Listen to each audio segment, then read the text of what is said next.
ওরে আবু মাহজুরা, কেমন দেখা যায় তোমারে, তুমি সামনের চুল কাটো না কেন? আবু মাহজুরা বলে, আমি হাঁটু গেড়ে পেয়ারা নবীর সামনে বসেছিলাম, আমার এই মাথার চুলের মধ্যে মুবারক হাত লাগিয়ে বিশ্বনবী নিজে আমাকে আজানের প্রতিটা বাক্য শিক্ষা দিয়েছেন। বিশ্বনবীর মোবারক হাত, পবিত্র হাত আমার মাথার চুলের যেই জায়গায় লেগেছে, আমি চাই ওই চুলগুলা নিয়ে আমি আমার কবরের ভিতরে যাব। সাইয়েদনা আবু মাহজুরা রাদিয়াল্লাহু তাআলা আনহু ইন্তেকালের আগের পর্যন্ত মাথার সামনের চুলগুলা কাটে নাই। আজারি সাহেবের আগমন আদ-দ্বীন ফাউন্ডেশনের পক্ষ থেকে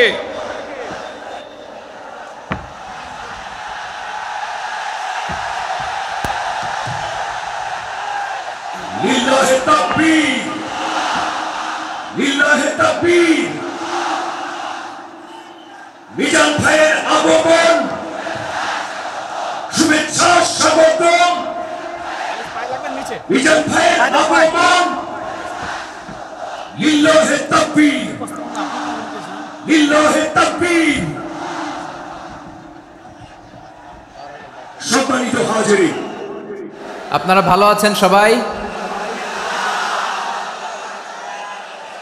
শীতে কষ্ট হচ্ছে না? মাশাআল্লাহ। 3 দিন ব্যাপী তাফসীরুল কোরআনের প্রোগ্রামের সমাপনী রজনী আজকে। আমি খুব লম্বা সময় নিব না, এটা তো আমার বিভাগীয় প্রোগ্রাম, খুলনা বিভাগের প্রোগ্রাম পেয়ে গেছে যশোর। মাশাআল্লাহ, 9টা প্যান্ডেল আছে, এখানে ধাক্কাধাক্কির কোনো মানি হয় না। তোমরা ধাক্কাধাক্কি করবা, এই জন্য প্যান্ডেল করা হয় নাই 9টা। বসো, কোনো কথা নাই। অনেক আলোচনা হয়েছে 3 দিন ব্যাপী। দেশ বরেণ্য প্রথিতযশা ওলামায়ে হযরতের মুখে আপনারা অসংখ্য কথা শুনেছেন। আমলের জন্য এগুলোই যথেষ্ট, নতুন করে আমার বলার কিছুর দরকার নাই। নতুন করে উপস্থাপনের মতো বলার মতো আমার কাছে কিছু নাইও। যা বলার 1500 বছর আগে আল্লাহ তাআলা উম্মাকে বলে দিয়েছেন, ঠিক কিনা? এমন কিতাব দান করেছে যে কিতাবে ভুল নাই, যতই পড়ি ততই শেখা যায়। বিয়ন্ডলেস, বাউন্ডলেস, বটমলেস, কুল কিনারা নাই, কুল কিনারাবিহীন সাগর, পড়েন সুবহানাল্লাহ। আসুন এখানে আসার, বসার, এই প্রোগ্রামে অংশগ্রহণ করার উদ্দেশ্যকে, নিয়তকে আমরা খালিস করে নেই। আজকে আমরা যা শুনবো, শিখবো, আমলের নিয়তে শুনবো, ঠিক কিনা বলেন? শেষ পর্যন্ত নীরবতা বজায় রাখবো। আমি উঠবো, আপনারা উঠবেন। এর আগে ওঠা যাবে না। স্কেডিউলে একটু চেঞ্জ এসেছে, এশার সালাত হয়নি। আমার আলোচনার পরপরই আজান হবে, এশার সালাতে আমরা জামাতে অংশগ্রহণ করে একসাথে বিদায় নেব ইনশাআল্লাহ। বলেন, যে টপিকটি নিয়ে আমি আপনাদের সামনে আজকে কথা বলতে চাই, টপিকটি অনেক গুরুত্বপূর্ণ। টপিকটি হচ্ছে হিউম্যান রিসোর্স ডেভেলপমেন্ট, মানব সম্পদ উন্নয়ন। কারণ আল্লাহ তাআলা আমাদের যা দেখ আর না দেখ এটা দিছে। মানুষ আর মানুষ, 18 কোটি মানুষ, ঠিক কিনা?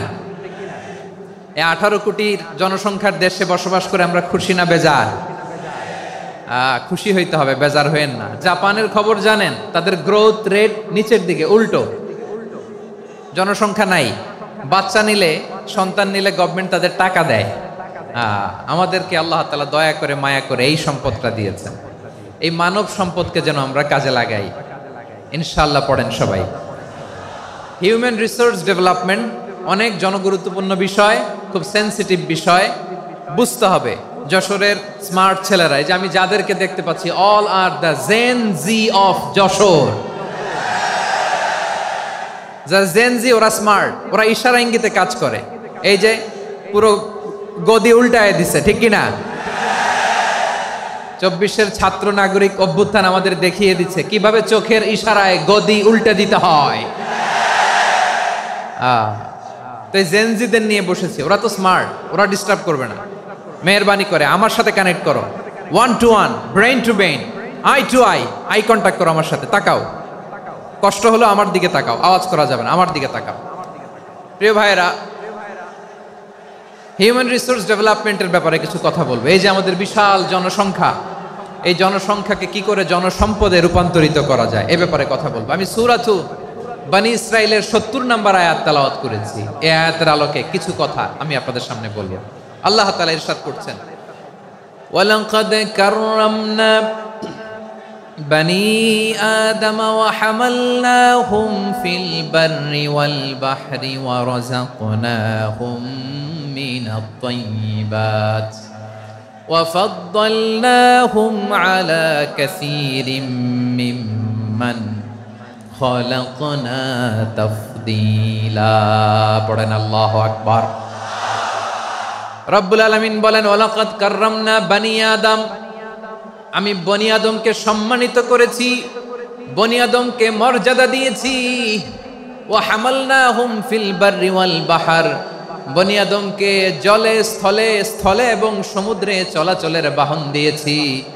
ওয়া রাযাকনাহুম মিনাত তাইয়্যিবাত, তাদেরকে পবিত্র রিজিকের বন্দোবস্ত করেছি। ওয়া ফাদ্দালনাহুম আলা কাসীরিম মিম্মান খালাকনা তাফদীলা, আর আমি আল্লাহ যাদেরকে সৃষ্টি করেছি তাদের মধ্য থেকে বনি আদমকে আমি শ্রেষ্ঠ বানিয়েছি। আমরা শ্রেষ্ঠ, আমরা আশরাফুল মাখলুকাত। আমরা কি এই যে এমনি চিল্লাচিল্লি করে জিজ্ঞাসা করলে বলে না, আমরা আশরাফুল মাখলুকাত। আমরা কি শ্রেষ্ঠ, সবার চেয়ে সেরা। আমাদের মতো করে আল্লাহ কাউকে বানায় নাই। দুই পায়ে ভর করে শির দ্বারা এরকম স্ট্যান্ড রেখে মাথা উঁচু করে দাঁড়াতে পারে এরকম কোন প্রাণী পৃথিবীতে আছে? এজন্য আল্লাহ বলেন ওয়ালাকাদ কাররামনা বানি আদম, আমি বনি আদমকে সম্মানিত করেছি, তাদেরকে আমি মর্যাদা দিয়েছি। তাদেরকে আমি যত মর্যাদা দিয়েছি আমার কোন সৃষ্টিকে এত মর্যাদা দেই নাই। পড়েন সুবহানাল্লাহ। I have dignified the status of the sons of Adam, আদমের সব সন্তানের মর্যাদা আমি বাড়িয়েছি। আল্লাহ এখানে বলেননি ওয়ালাকাদ কাররামনাল মুমিনিন, আমি মুমিনের মর্যাদা বাড়িয়েছি, বলেছেন? আল্লাহ এখানে বলেন নাই ওয়ালাকাদ কাররামনাল মুসলিমিন, আমি মুসলিমের মর্যাদা বাড়িয়েছি। আল্লাহ বলেছেন ওয়ালাকাদ কাররামনা বানি আদম, আমি বনি আদমের সম্মান বাড়িয়েছি। হোক সে মুমিন কিংবা কাফের, মুসলিম কিংবা মুশরিক, আস্তিক কিংবা নাস্তিক, আরব কিংবা অনারব, যেই হোক না কেন আদম সন্তান সবগুলার মর্যাদা বাড়ায় দিয়েছে কে? সবার মর্যাদা আল্লাহ বাড়িয়েছে। মানুষ হিসেবে মর্যাদা। বিশ্বনবী সাল্লাল্লাহু আলাইহি ওয়াসাল্লাম ইহুদির লাশ দেখে দাঁড়িয়ে গেলেন। কার লাশ? আমার যশোরের ভাইয়েরা আওয়াজ করে বলুন, কার লাশ? ইহুদির লাশ দেখে দাঁড়ায় গেলেন। সাহাবারা বললেন ইয়া রাসূলুল্লাহ, আপনি দাঁড়ালেন যে, এটা তো ইহুদির লাশ। বিষ্ণু বললেন আওয়ালাইসাত নাফসান, এটা কি মানুষ নয়? এটা হোক ইহুদি হোক খ্রিস্টান, এটা তো মানুষ। আমি মানুষ দেখে দাঁড়িয়েছি। আই স্যালিউট দ্য হিউম্যানিটি, আমি মানবতাকে সম্মান করেছি। পড়েন সুবহানাল্লাহ। তাহলে এই জমিনে মানুষের মর্যাদা বেশি, হোক আস্তিক হোক নাস্তিক, হোক মুমিন কিংবা কাফের। আদমের সন্তান হলে, মানুষ হলেই তার মর্যাদা বাড়িয়েছে কে? আমার কলিজার টুকরা যশোরের ভাইয়েরা, মানুষের মর্যাদা আল্লাহ এত বাড়িয়েছেন। মানুষ জীবিত থাকলেও যেমনি মর্যাদাবান, মরে গেলেও মর্যাদাবান। সুবহানাল্লাহ পড়েন। মানুষ মরে গেলে এই ডেড বডিটা কি হয়? পচে যায়, গলে যায়, মাটির সাথে মিশে যায়। তাই বলে আপনি ডেড বডির সাথে যাচ্ছে তাই করতে পারবেন না। পারবেন? কেউ যদি অন্যায় করে তাকে যদি আপনি শাস্তির আওতায় আনেন, যা মনে চায় করতে পারবেন না। তারা আগুন দিয়ে পোড়াতে পারবেন না, নাক কাটতে পারবেন না, কান কাটতে পারবেন না, অঙ্গ বিকৃতি করতে পারবেন না। কারণ মানব জাতির মর্যাদা স্বয়ং দিয়েছে কে? ডেড বডি পচে যাবে, গলে যাবে। তারপর ইসলাম বলে না, খবরদার, এই মরা লাশটারও একটা মর্যাদা আছে না নাই? ইসলাম বলে এই লাশটা গলে যাবে, পচে যাবে, কিন্তু এটার অমর্যাদা করো না। কর্পূর দিয়ে, খেজুর পাতা দিয়ে এটাকে ওয়ার্ম ওয়াটার দিয়ে, গরম পানি দিয়ে ধৌত করো। সাদা শুভ্র ধবধবে কাপড় দিয়ে লাশটাকে তুমি কাভার করো। তারপরে খাটিয়ার মধ্যে লাশটাকে রেখে বিশাল একটা প্রোগ্রাম করো, একটা ফিউনারাল প্রোগ্রাম করো। ওই প্রোগ্রামের ডানে বায়ে পেছনে লাশটারে রাখলে হবে না, প্রোগ্রামের একেবারে সামনটাতে তুমি লাশটাকে রাখো। সুবহানাল্লাহ। একটা ফিউনারাল প্রোগ্রাম করতে হবে, তাকে শেষ বিদায় জানাতে হবে, যেটাকে আমরা জানাজা বলি। কি বলি? জানাজা মানে মাইয়েতের জন্য দোয়া, তার জন্য দোয়া করা হয়। তাকে একটা সিস্টেমেটিক অর্ডারে কবরে রাখা হয়, সুন্দরভাবে সেটাকে কবরস্থ করা হয়, মাটি দেয়া হয়, পানি দেয়া হয়। তার মানে মরে গেলেও মানুষের সম্মান বাড়ায় দিয়েছে কে? এজন্য আল্লাহ বললেন ওয়ালাকাদ কাররামনা বানি আদম, বনি আদমের সম্মান মর্যাদা আমি আল্লাহ বাড়িয়ে দিয়েছি। মানুষের সম্মানে তুমি কখনো আঘাত করো না, ঠিক কিনা? তাহলে ভাই, প্রথম মেসেজ হচ্ছে the first and foremost message tonight to the people of Jasor. আল্লাহ বলেন, I have dignified the status of son of Adam. আমি বনি আদম সবার মর্যাদা বাড়িয়ে দিয়েছি। হোক আস্তিক নাস্তিক, হোক কাফের কিংবা মুশরিক, তার মর্যাদা বাড়াই দিছে কে?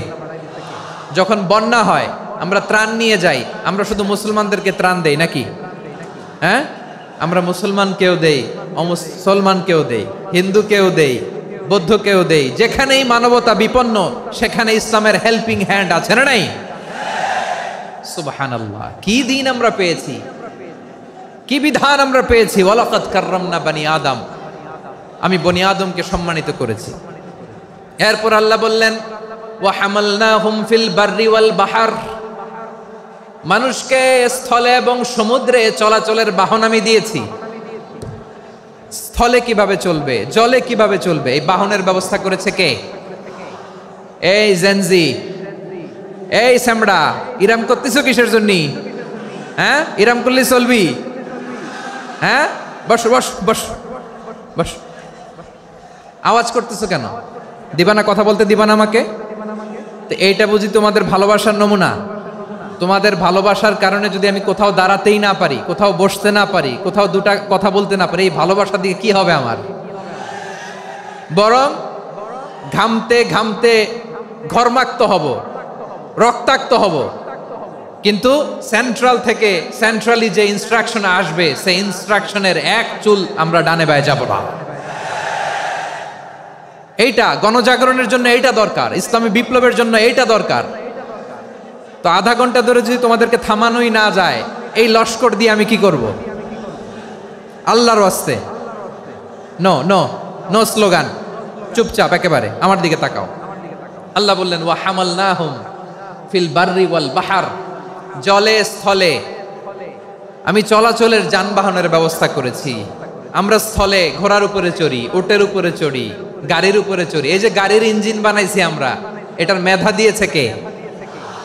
আবার সাগরের মধ্যে আমরা নৌযান, জলযান, বড় বড় জাহাজ দিয়ে এক মহাদেশ থেকে আরেক মহাদেশ যাই, এক দেশ থেকে মালামালগুলো আরেক দেশে পাঠাই। সাগরের ভেতরে নৌকাগুলোরে ধরে রাখলো কে?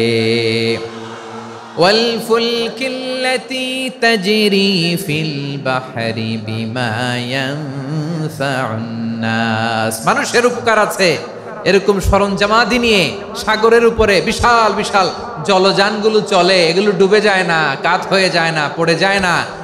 এগুলোকে স্থিতিস্থাপকতাকে ঠিক করে রাখলো কে? আপনারা জাহাজ দেখেছেন? জাহাজ, হ্যাঁ, বাড়ি চট্টগ্রাম হইলে দেখতে পারতেন। দেখছেন? বিশাল বিশাল জাহাজ, বিশাল জাহাজ মালামাল নিয়ে এক মহাদেশ থেকে আরেক মহাদেশে যায়। গত মাসে আমার জাপান সফর ছিল। এই যে বাংলাদেশে যে গাড়িগুলো চালান, বেশিরভাগ গাড়ি আসে কিন্তু জাপান থেকে।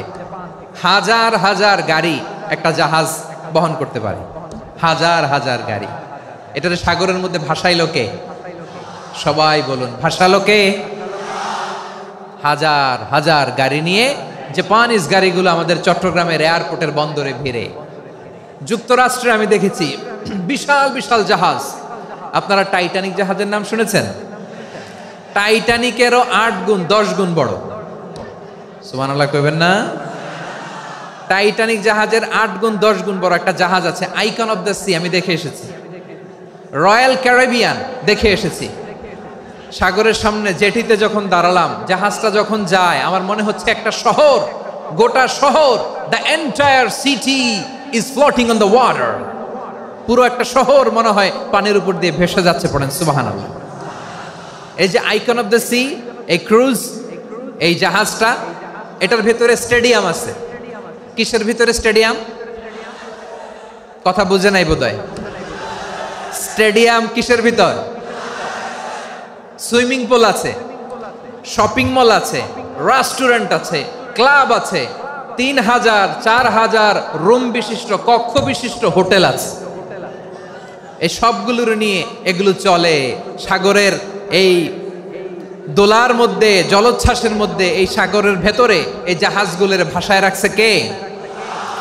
সূরা আর রহমানে আল্লাহ তাআলা বললেন, ওয়ালাহুল জাওয়ারিল মুনশাআতু ফিল বাহরি কাল আ'লাম ফাবিআইয়ি আলা, সবাই পড়েন ফাবিআইয়ি আলাই রাব্বিকুমা তুকাযযিবান। পাহাড় সম বড় বড় জাহাজগুলো মাল বোঝাই করে সাগরের মধ্যে ভেসে বেড়ায়, এগুলো দিয়ে মালামাল বহন করা যায়। মানুষরা এক দেশ থেকে আরেক দেশে যায়, এই জাহাজগুলোরে সাগরের ভেতরে ভাসায় রাখলো কে? এই আয়াতের ভেতরে আল্লাহ তাআলা সূরাত বানী ইসরাঈলের এই চমৎকার আয়াতের ভেতরে আল্লাহ তাআলা বেসিকলি মানব জাতির প্রতি তার 4টি স্পেশাল অনুগ্রহের কথা বলেছেন। কয়টি? 2টা বলে ফেলছি। 1 নাম্বার ওয়ালাকাদ কাররামনা বানি আদম, আমি বনি আদমের সম্মান বাড়াইছি। নাকি মুসলমানদের? নাকি মুসল্লিদের? কার সম্মান বাড়িয়েছি? বনি আদমের। তাহলে human dignity, the first part of the verse talks about the human dignity. 2 number অংশ আল্লাহ তাআলা বললেন ওয়া হামালনাহুম ফিল বাররি ওয়াল বাহর, স্থলে এবং সমুদ্রে আমি তাদের জন্য চলাচলের বাহন দিয়েছি। সুবহানাল্লাহ।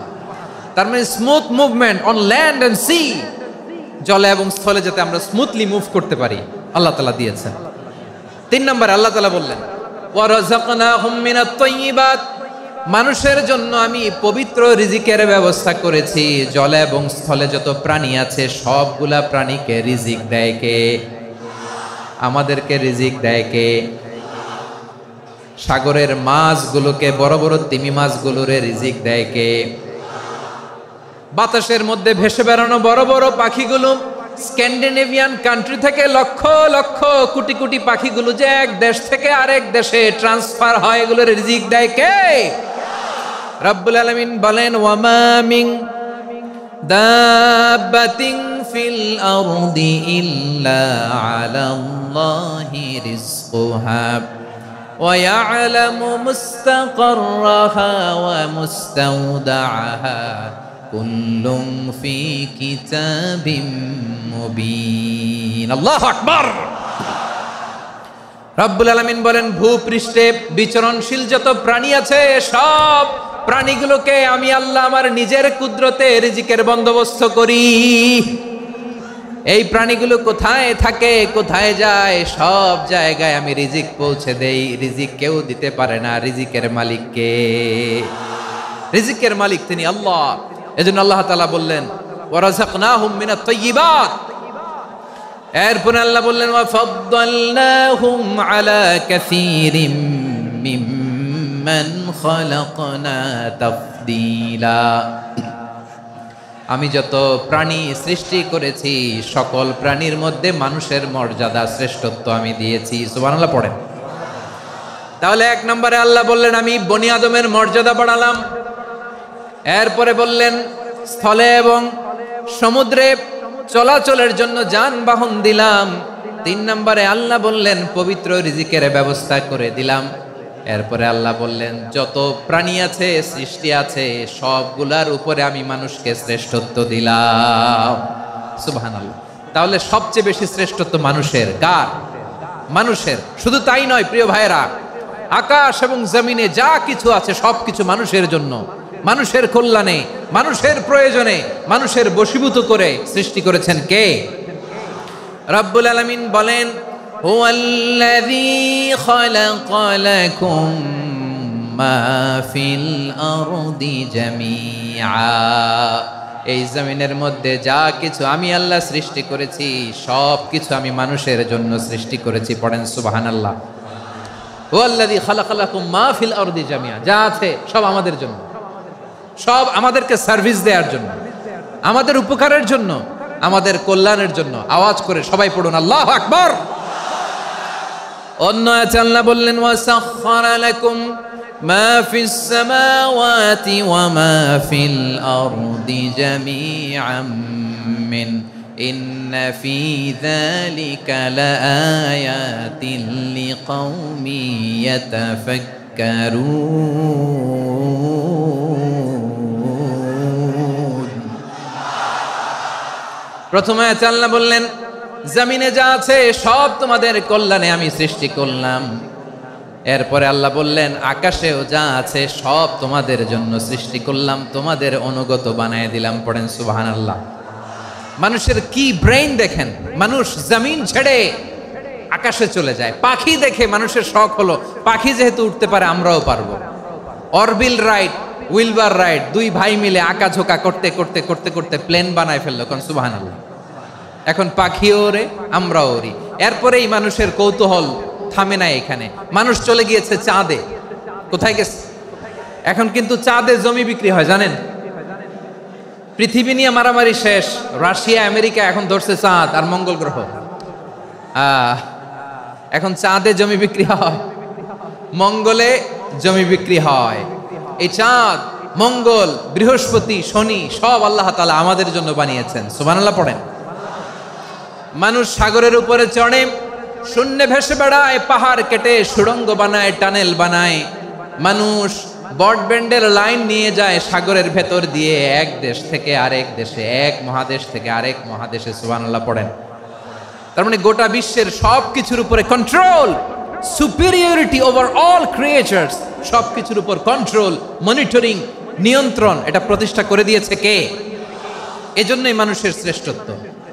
ওয়ালাকাদ কাররামনা বানি আদম, আমি বনি আদমের সম্মান বাড়িয়েছি, মর্যাদা আমি বাড়িয়ে দিয়েছি এই কারণে, কারণ মানুষ সব কিছুর উপর নিয়ন্ত্রণ নিতে পারে।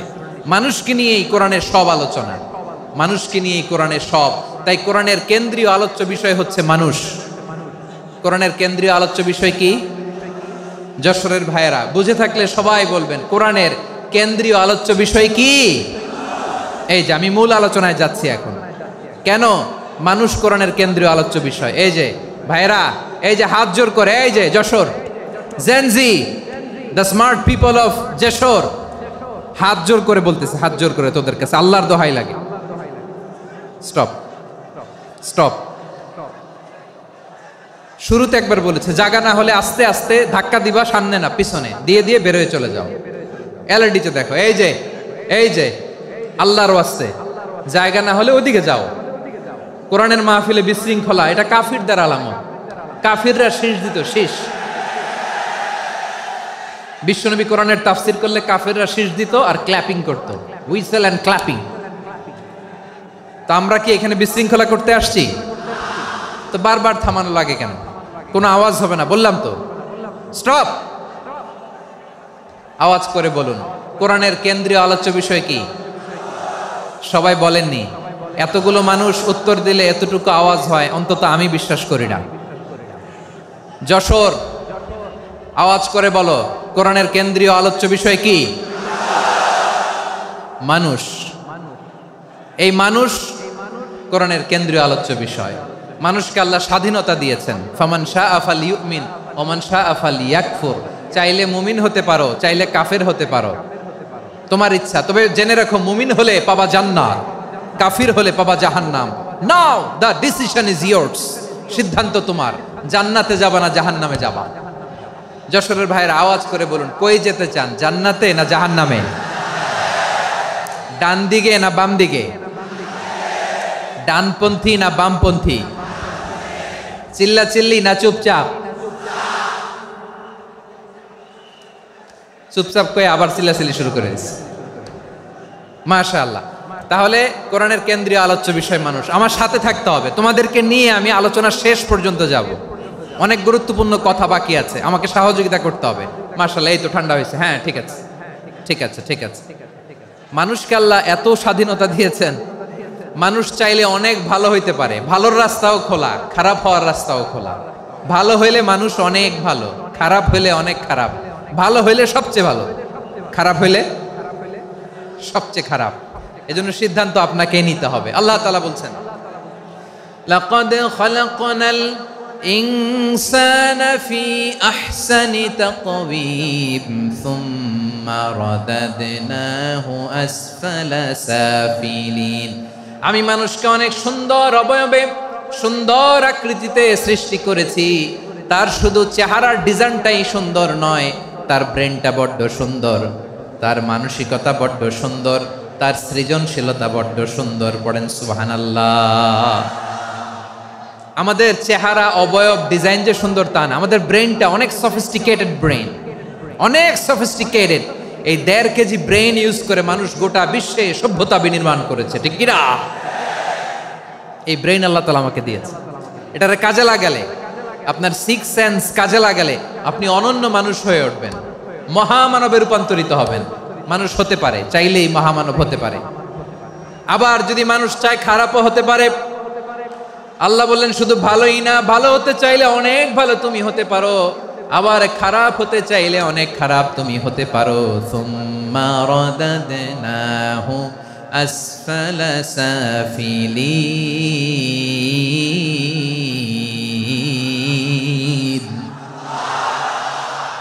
খারাপ হলে একেবারে খারাপ হতে পারো, নিকৃষ্ট হলে একেবারে নিকৃষ্ট হতে পারো, ভালো হলেও ভালো হতে পারো। কোন সুবহানাল্লাহ। এবার আওয়াজ করে বলুন, ভালো হতে চাই না খারাপ? শ্রেষ্ঠ না নিকৃষ্ট? মানুষ ভালো হলে মানুষ ফেরেশতার চেয়েও ভালো, মানুষ খারাপ হলে সে পশুর চেয়েও খারাপ। কথা ঠিক কিনা বলেন? ভালো হলে ফেরেশতার চেয়েও ভালো, খারাপ হলে পশুর চেয়েও নিকৃষ্ট। তার মানে শ্রেষ্ঠত্বে মানুষ, শ্রেষ্ঠত্বে ফেরেশতাকে হার মানায়, আর অধপতনে শ্রেষ্ঠত্বে ফেরেশতাকে ছাড়িয়ে যায়, আর অধপতনে পশুকেও হার মানায়। আই রিপিট, আমি আবারও বলছি, মানুষ শ্রেষ্ঠত্বে ফেরেশতাকে ছাড়িয়ে যায়, আর অধপতনে সে পশুকেও হার মানায়। আওয়াজ করে বলতে হবে ঠিক কি না? এটার প্রমাণ কি? মানুষ শ্রেষ্ঠ হইলে যে ফেরেশতার চেয়েও সেরা, তার প্রমাণ কি? আল্লাহ তাআলা বলছেন, ওয়া ইয কুলনা লিল মালাইকাতি ইসজুদু লি আদম ফাসাজাদু ইল্লা ইবলিস আবা ওয়াস্তাকবারা ওয়া কানা মিনাল কাফিরিন। আল্লাহ বলেন, স্মরণ করো সে সময়ের কথা যখন আমি ফেরেশতাদেরকে বললাম, ও ফেরেশতারা আদমকে সেজদা দাও।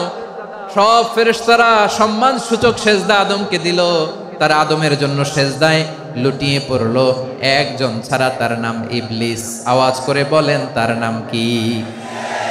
সে অহংকার প্রদর্শন করলো, সে কাফের হয়ে গেল, বাকি সব ফেরেশতারা সেজদা দিল। সুবহানাল্লাহ।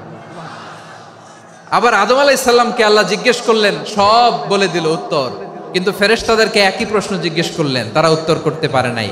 তার মানে এর মধ্য দিয়ে প্রমাণিত হয়, মানুষ ভালো হলে ফেরেশতার চেয়েও ভালো, ফেরেশতার চেয়েও মানুষের মর্যাদা বাড়িয়ে দিয়েছে কে? সব নূরের ফেরেশতা যখন মাটির আদমকে সেজদা দেয়, এটা প্রমাণ করে ফেরেশতার চেয়েও মানুষের মর্যাদা বাড়িয়ে দিয়েছে কে? তুমি মাটির আদমকে প্রথম সৃষ্টি করিয়া ঘোষণা করিয়া দিলে শ্রেষ্ঠ বলিয়া, তাই তো নূরের ফেরেশতা করে আদমকে সেজদা। ঠিক কিনা বলেন? তাই তো নূরের ফেরেশতা করে আদমকে সেজদা, সবার চেয়ে সম্মান দিলে মাটির আদমকে।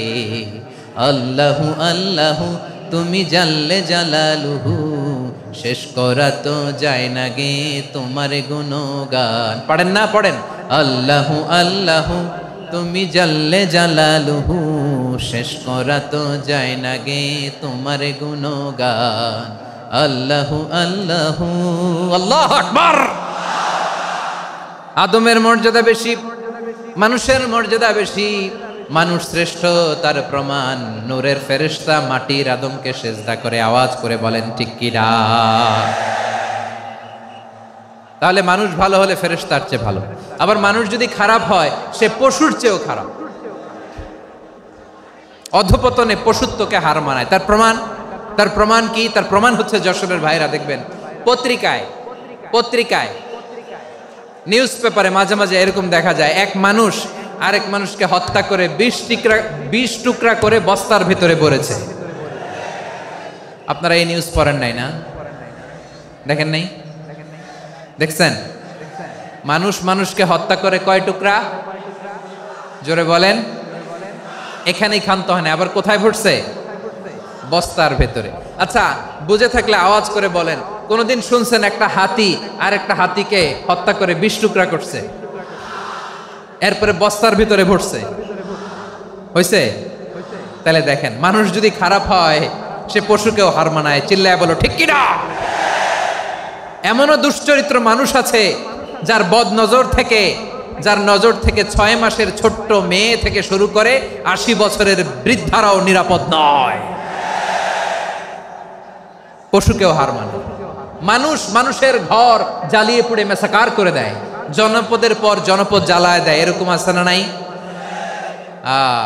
বোমা মেরে শহরগুলো উড়িয়ে দেয়। এই যে ইসরায়েল গাজার মধ্যে যে অ্যাটাক করেছে, এরা মসজিদ মানে নাই, মসজিদে বম ফেলেছে। এরা খ্রিস্টানদের চার্চ গির্জা মানে নাই, গির্জায় বম ফেলেছে। পৃথিবীর ইতিহাসে never happened in the history of the world that someone bombed on a hospital, on a ICU center. এমন হাসপাতাল যেখানে আইসিইউর রোগীরা আছে, ওই হাসপাতালের উপরও ইসরায়েলি সৈনিকেরা বোমা মেরেছে। জোরে বলেন ঠিক কিনা? এরা মানুষ? আওয়াজ করে বলেন, এরা মানুষ না। প্রিয় ভাইয়েরা, চোখ কান নাক মুখ থাকলেই মানুষ না। যা সামনে দেখেন এগুলো সব মানুষ না, এগুলো জনসংখ্যা। এগুলো কি? সবাই বলুন, এগুলো কি? বাড়ছে জনসংখ্যা, কমছে মানুষ। বাড়ছে জনসংখ্যা, কমছে। এই দুনিয়া এখন তো আর সেই দুনিয়া নাই, মানুষ নামের মানুষ আছে, দুনিয়া বোঝাই, সেই মানুষের ভিড়ে আমার আসল মানুষ নাই। ঠিক কিনা? আসল মানুষের বড্ড অভাব, আসল মানুষের বড্ড অভাব। আমার ভাইয়েরা, মানুষ খারাপ হলে পশুকেও হার মানায়। আচ্ছা, আওয়াজ করে বলেন, এই যশোরের ছেলেরা এদিক তাকাও, আওয়াজ করে বলো, যে ইসরায়েলি সোলজাররা উপর থেকে বোমা মারলো, তারাও মানুষ? তারাও কি? ওরাও রক্তে মাংসে মানুষ, ওদেরও পরিবার আছে। বোমা মেরে যেই মেয়েটাকে তারা অনাথ বানায়, ইয়াতিম বানায়, ও কিন্তু বাসায় ওর মেয়েটাকে রেখে আসছে। ঠিক কিনা বলেন? বম্বিং করে যে বাবাকে মেরে, স্বামীকে মেরে স্ত্রীকে বিধবা বানায়, তারও ঘরে স্ত্রী আছে। উপর থেকে বম মেরে মানুষ মেরে দিচ্ছে, তারাও মানুষ। 1945 সালের 6 আগস্ট আমেরিকান সোলজাররা হিরোশিমায় বম মেরেছে। আমি নিজে দেখে এসেছি জাপানের হিরোশিমাতে। সকাল 8:15 মানুষ কেউ অফিসে যাচ্ছিল, কেউ খেতে খামারে কাজ করতে যাচ্ছিল। লিটল বয় নামে একটা বোম মেরেছে তারা। এই বোমের আঘাতে, পারমাণবিক এই বোমার রেডিয়েশনে আঘাতে, বোম ব্লাস্ট হওয়ার পরে মুহূর্তের মধ্যে 1,40,000 নাই। উপর থেকে যারা মারতেছে এরাও মানুষ, যাদেরকে মারলো তারাও। তার মানে মানুষে মানুষে পার্থক্য আছে না? নেই? মানুষে মানুষে পার্থক্য আছে। নাক কান চোখ মুখ থাকলেই মানুষ নয়।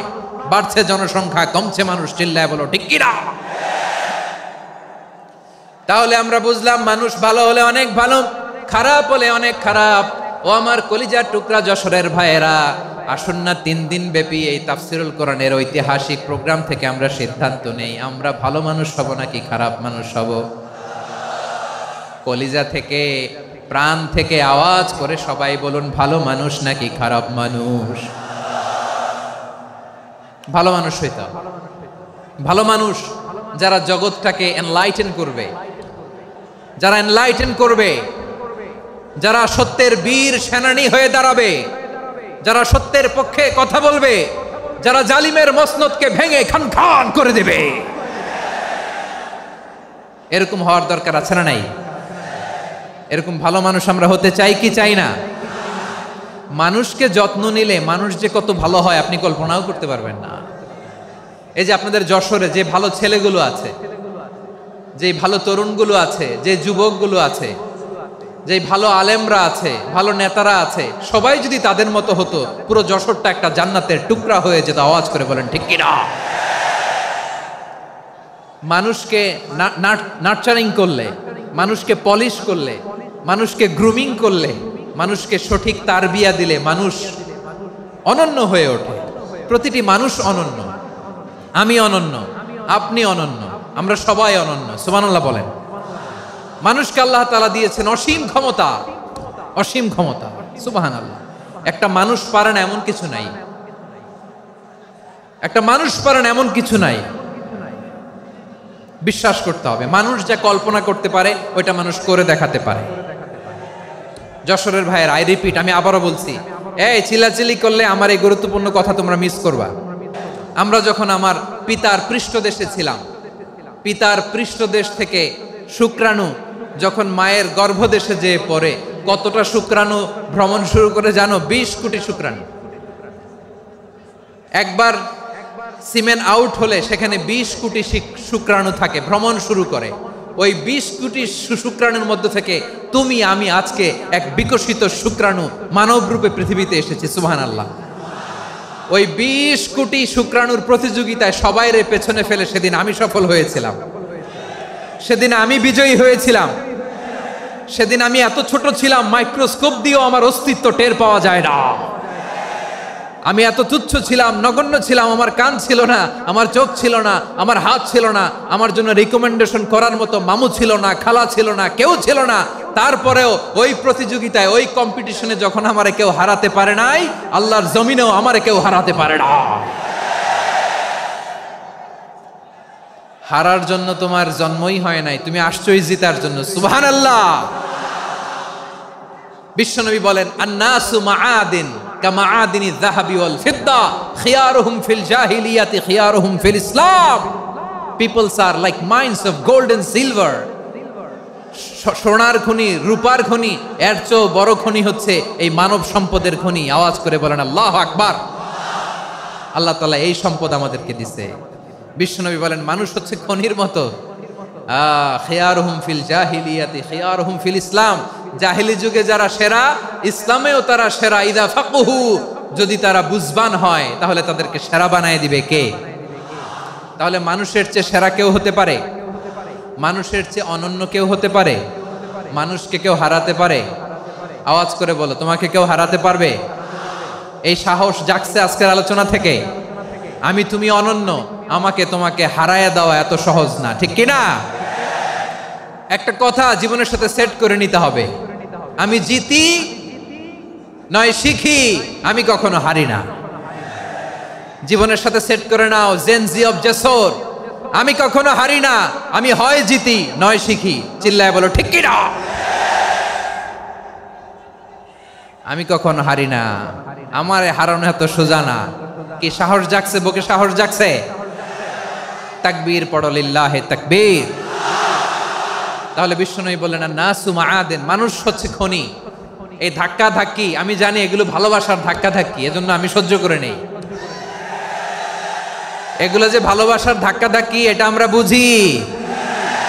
পৃথিবীর কোন আইন, সিকিউরিটি প্রটোকল দিয়ে এটারে মানানো যাবে না, কারণ এটা তো ভালোবাসা, লাভ। লাভ কোনো আইন কানুন দিয়ে বাধা যায় না, মানানো যায় না, ঠিক কিনা বলো?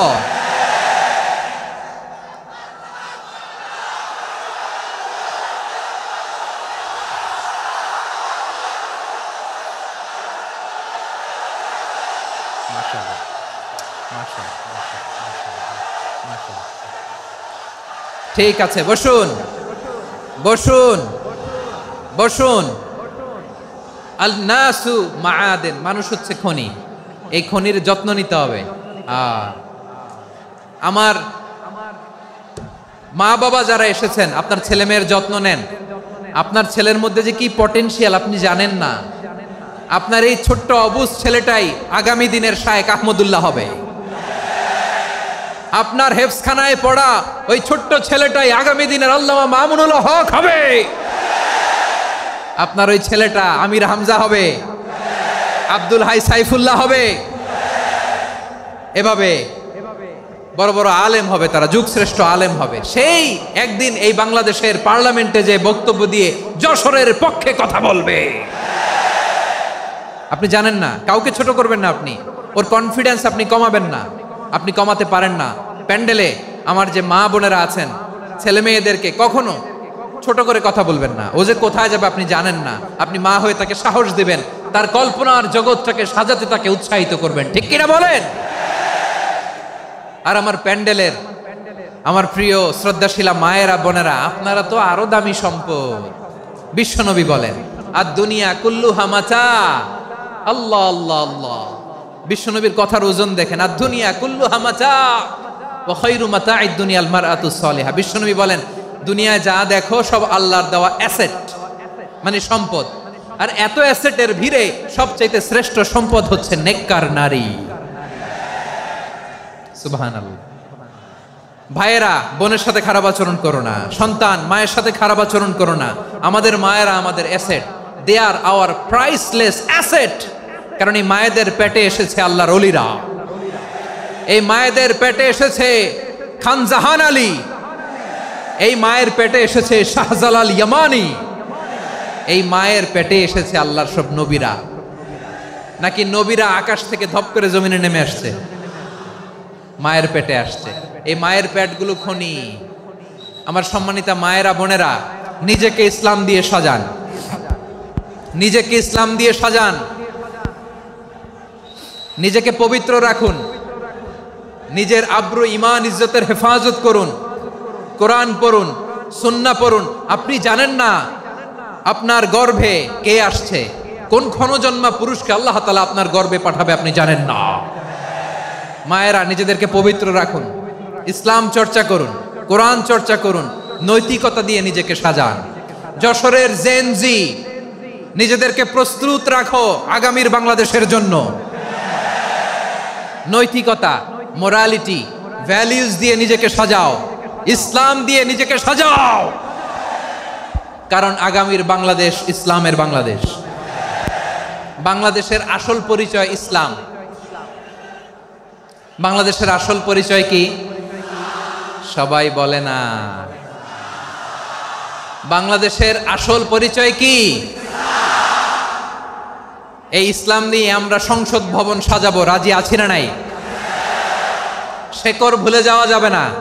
আমরা ধাপে ধাপে শারিয়া আইনের দিকে যাব ইনশাআল্লাহ, কিন্তু জঙ্গিবাদ দিয়ে নয়, কট্টরপন্থা দিয়ে নয়। আমরা ইন্টেলেকচুয়ালি, গ্রাজুয়ালি, ধাপে ধাপে শারিয়া আইনের দিকে মুভ করব ইনশাআল্লাহ। বলো লিল্লাহি তাকবীর। এদেশের আসল পরিচয় সবাই বলে না, আওয়াজ করে, এদেশের আসল পরিচয়। এদেশে আজান শুনে সূর্য ওঠে শহর গ্রামে, এদেশে আজান শুনে সূর্য ডুবে সন্ধ্যা নামে, এদেশে সকল কাজে সবাই বলে বিসমিল্লাহ, এদেশে ভালো কিছু দেখে শুনে হাসি মুখে সবাই বলে মাশা আল্লাহ। সুবহানাল্লাহ, সুবহানাল্লাহ, সুবহানাল্লাহ, সুবহানাল্লাহ, সুবহানাল্লাহ, সুবহানাল্লাহ, সুবহানাল্লাহ, সুবহানাল্লাহ। ও নবীন তরুণ, তোমার কিসের এত ভয়? জেনে রেখো বাংলাদেশের আসল পরিচয়। বাংলাদেশের আসল পরিচয় ইসলাম। আওয়াজ তুলে বলো, আসল পরিচয় কি? এদেশে পরস্পরে দেখা হলে দেয় সালাম, এদেশে আমজনতার হৃদয় জুড়ে পাক্কালাম। ঠিক কি না? এদেশে বিপদ এলে সর্বজনে সর্বক্ষণে দোয়া পড়ে ইন্না লিল্লাহ, সুবহানাল্লাহ, সুবহানাল্লাহ, সুবহানাল্লাহ, সুবহানাল্লাহ। এদেশে আজান শুনে সূর্য ওঠে শহর গ্রামে, এদেশে আজান শুনে সূর্য ডুবে সন্ধ্যা নামে, এদেশে সকল কাজে সবাই বলে বিসমিল্লাহ, এদেশে ভালো কিছু দেখে শুনে হাসি মুখে সবাই বলে মাশা আল্লাহ। সুবহানাল্লাহ, আওয়াজ করে সুবহানাল্লাহ, সুবহানাল্লাহ, সুবহানাল্লাহ, সুবহানাল্লাহ। সবাই একসাথে সুবহানাল্লাহ, সুবহানাল্লাহ, সুবহানাল্লাহ, সুবহানাল্লাহ। এদেশের আসল পরিচয় কি? আওয়াজ করে বলতে ভয় লাগে। এদেশের আসল পরিচয় কি? ইসলাম দিয়ে আমাদের সংসদ ভবন চলুক, আমরা চাই কি চাই না? বঙ্গভবনে লা ইলাহা ইল্লাল্লাহর পতাকা উড়ুক, আমরা চাই কি চাই না? প্রতিটি জেলা অফিসে, ডিসি অফিসে লা ইলাহার পতাকা ঝুলুক, আমরা চাই কি চাই না? কারা কারা চাই হাত তুলে আল্লাহরে দেখায়।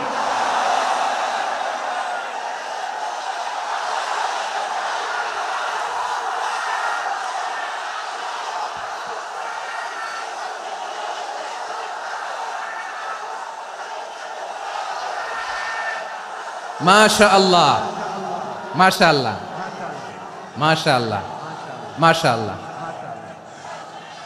যশোর, আওয়াজ করে বলো, ভালো মানুষ না খারাপ মানুষ? বুঝে বলছো তো? মানুষ ভালো হলে যে কত ভালো। এই মানুষকে যত্ন নিলে, মানুষকে মানুষ বানালে যে সে কি হতে পারে শুনবা? হ্যাঁ, নাকি মোনাজাত দিয়ে দিব? শুনবা?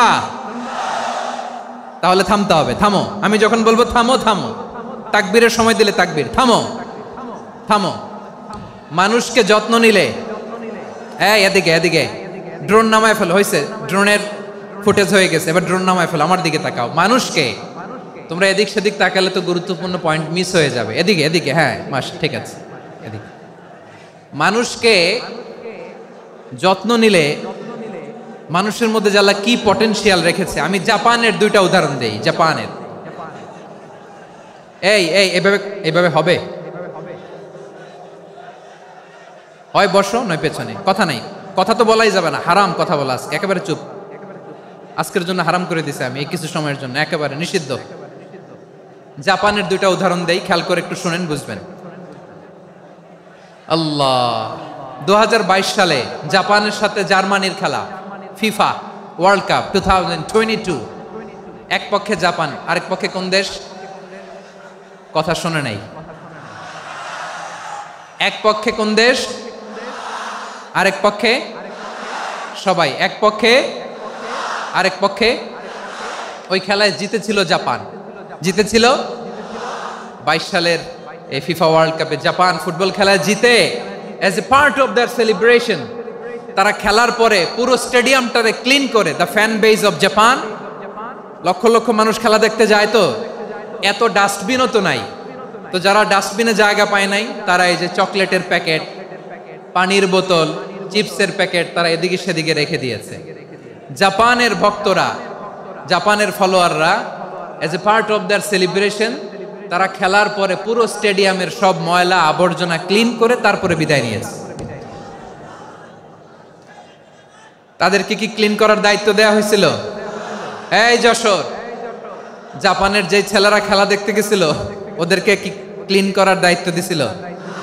তারা কি স্টেডিয়ামের পরিচ্ছন্নতা কর্মী?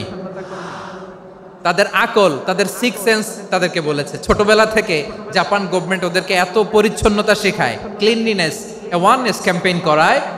ক্লাসে আমি দেখেছি, ক্লাসে নিজের বেঞ্চ নিজে মুছে, ক্লাসের মাঝখানে একটা সময় দেয়, নিজের টেবিল নিজে মুছে, নিজের ক্লাসরুমটা নিজে পরিষ্কার করে। রাস্তাঘাটে একটা ধুলা নাই, ময়লা নাই, একটা টিস্যু নাই। খেলার পরে গোটা বিশ্বকে তাক লাগিয়ে দিয়েছে। জাপানের ফ্যানরা সবার রেখে যাওয়া গার্বেজ, টিস্যু, বোতল পরিষ্কার করে তারপরে স্টেডিয়াম থেকে বিদায় নিয়েছে। আমরা কেন এমন হইতে পারলাম না? আমরা কেন এমন হইতে পারলাম না? জাপানের যারা এগুলো করছে ওদের 3টা করে চোখ না? চোখ তো 3টা জাপানা লাগো, জাপানা লাগো। হাত তো 4টা, কান তো 6টা। হ্যাঁ, নাকি আমার মতো 2 হাত 2 কানালা মানুষ? চোখে দেখলে ওটা মানুষ না। চিন্তা করছেন? তার মানে জাপানিজদেরকে যে গ্রুমিং করে শিখানোর মাধ্যমে পরিচ্ছন্ন বানানো গেছে। ওরা যেমনি মানুষ, আমরাও মানুষ। আমাদের সন্তানদেরকে শেখালে তারাও পারবে, পারবে কিনা? 2 নম্বর উদাহরণ বলি। চট্টগ্রাম ফেনীতে যারা গিয়েছেন, মেঘনা গোমতী ব্রিজ প্রকল্প নাম শুনছেন? মেঘনা একটা ব্রিজ পার হওয়া লাগে। এই মেঘনা গোমতী, এখানে 3টা ব্রিজ কাঁচপুর সহ, এই 3টা ব্রিজের নির্মাণ কাজ, রেনোভেশনের কাজ দেয়া হয়েছিল জাপানের একটা কোম্পানিকে। কাকে? জাপানের কোম্পানির নির্মাণ শেষে 738 কোটি টাকা বেঁচে গেছিল। এটা গভর্নমেন্টের হাতে দিয়ে তারা বিদায় নিয়েছে। কত টাকা? 738 কোটি টাকা। যত প্রাক্কলিত ব্যয় নির্ধারণ করা হয়েছে সব টাকা সরকার, তৎকালীন সরকার 2019-এর সরকার, কারা ছিল তো জানেন? এই 2019-এর সরকার তাদেরকে দিয়েছে। তারা রিনোভেশন নির্মাণ শেষে 738 কোটি টাকা অতিরিক্ত বেঁচে গেছিল। এটা আবার গভর্নমেন্টের হাতে বুঝাই দিয়ে তারা বিদায় নিচ্ছে। আমরা কেন এমন হইতে পারলাম না? জাপানের ওরাও মানুষ, আমরাও মানুষ। তার মানে মানুষে মানুষে পার্থক্য আছে না নাই? আচ্ছা, জাপানের 2টা উদাহরণ দিলাম, এবার আমার দেশের 2টা উদাহরণ দিব না?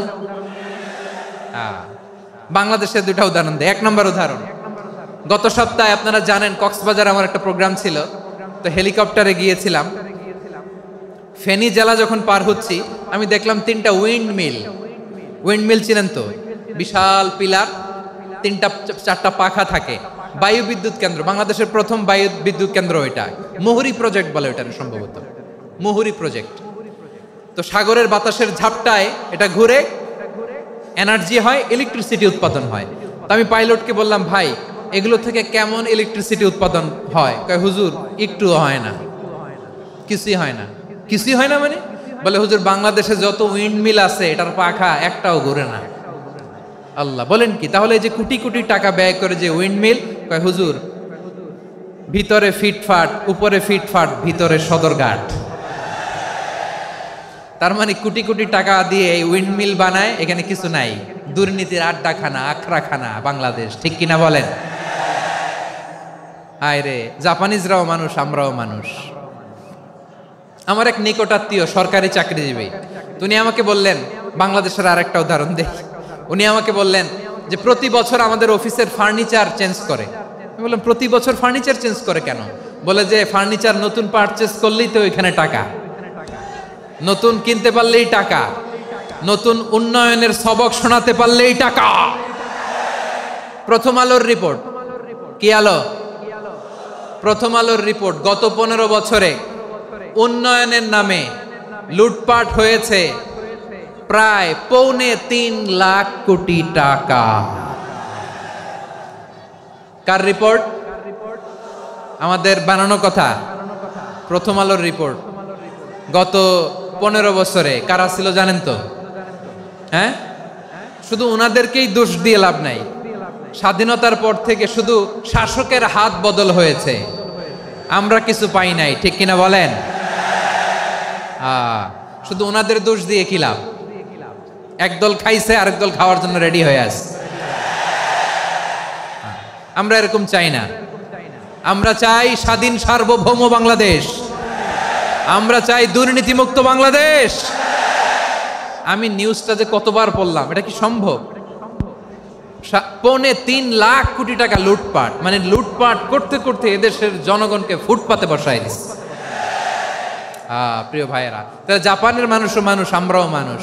সিদ্ধান্ত আপনার, কোন মানুষ হবেন, ভালো মানুষ না খারাপ মানুষ?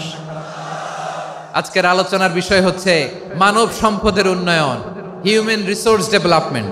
It's a process to increase the capacity of knowledge, skill, capacity of the people of a country. একটা দেশের মানুষের জ্ঞান, তাদের দক্ষতা কি করে বাড়ানো যায়, বাড়িয়ে দেশের উন্নয়ন করানো যায়, এটাই হচ্ছে মানব সম্পদ উন্নয়নের মূল কথা। তাহলে মানব সম্পদ হচ্ছে একটা দেশের সবচাইতে শক্তিশালী পুঁজি। প্রাকৃতিক সম্পদ, খনিজ সম্পদের চেয়েও দামি হচ্ছে মানব সম্পদ।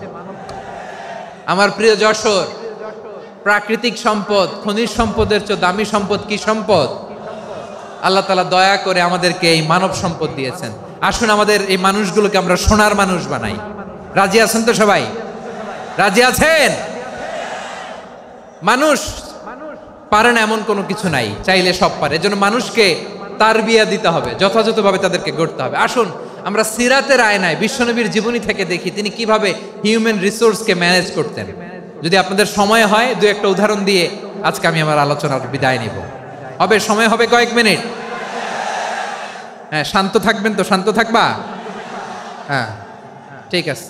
এই ধাক্কার মধ্যে ঢুকছে, এবার মজা বুঝতেছে তো? হ্যাঁ, মানা করছিলাম না? ঠিক আছে, টের পাও। হ্যাঁ, ঠিক আছে। যে আওয়াজ করবে আমি ওকে দেখতেছি, কে কে আওয়াজ করে দেখতেছি। শেষ কথা, শেষের দিকে চলে আসছি। বিষ্ণু ইসলাম কিভাবে হিউম্যান রিসোর্সকে ম্যানেজ করতেন, মজার কথা আছে কয়েকটা, বলে বিদায় নিব। বিশ্বনবী কিভাবে এই মানব সম্পদকে ম্যানেজ করতেন। বিশ্বনবী, he was a very good talent hunter, চৌকস ট্যালেন্ট হান্টার ছিল। কার মধ্যে কি ট্যালেন্ট আছে দেখলেই বুঝে ফেলতেন। সুবহানাল্লাহ পড়বেন না? কি নবী আমরা পেয়েছি! He was a very good talent hunter. আমার নবী, তিনি চৌকস ট্যালেন্ট হান্টার ছিলেন।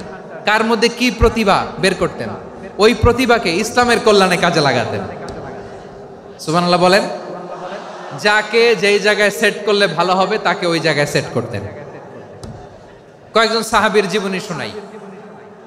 আবু মাহজুরা রাদিয়াল্লাহু তাআলা আনহু, মক্কার মুয়াজ্জিন, আগে ছিল মুশরিক, পরে হয়েছে মুমিন।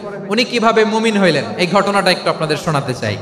তা আপনাদের তো সময় নাই হাতে, হ্যাঁ সময় আছে? এই জেনজি শেষ করে দিল আজকের প্রোগ্রামটা। 1 ঘন্টা ধাক্কা ধাক্কি করে কেমনে দাঁড়ায় আছে আমি বুঝলাম না।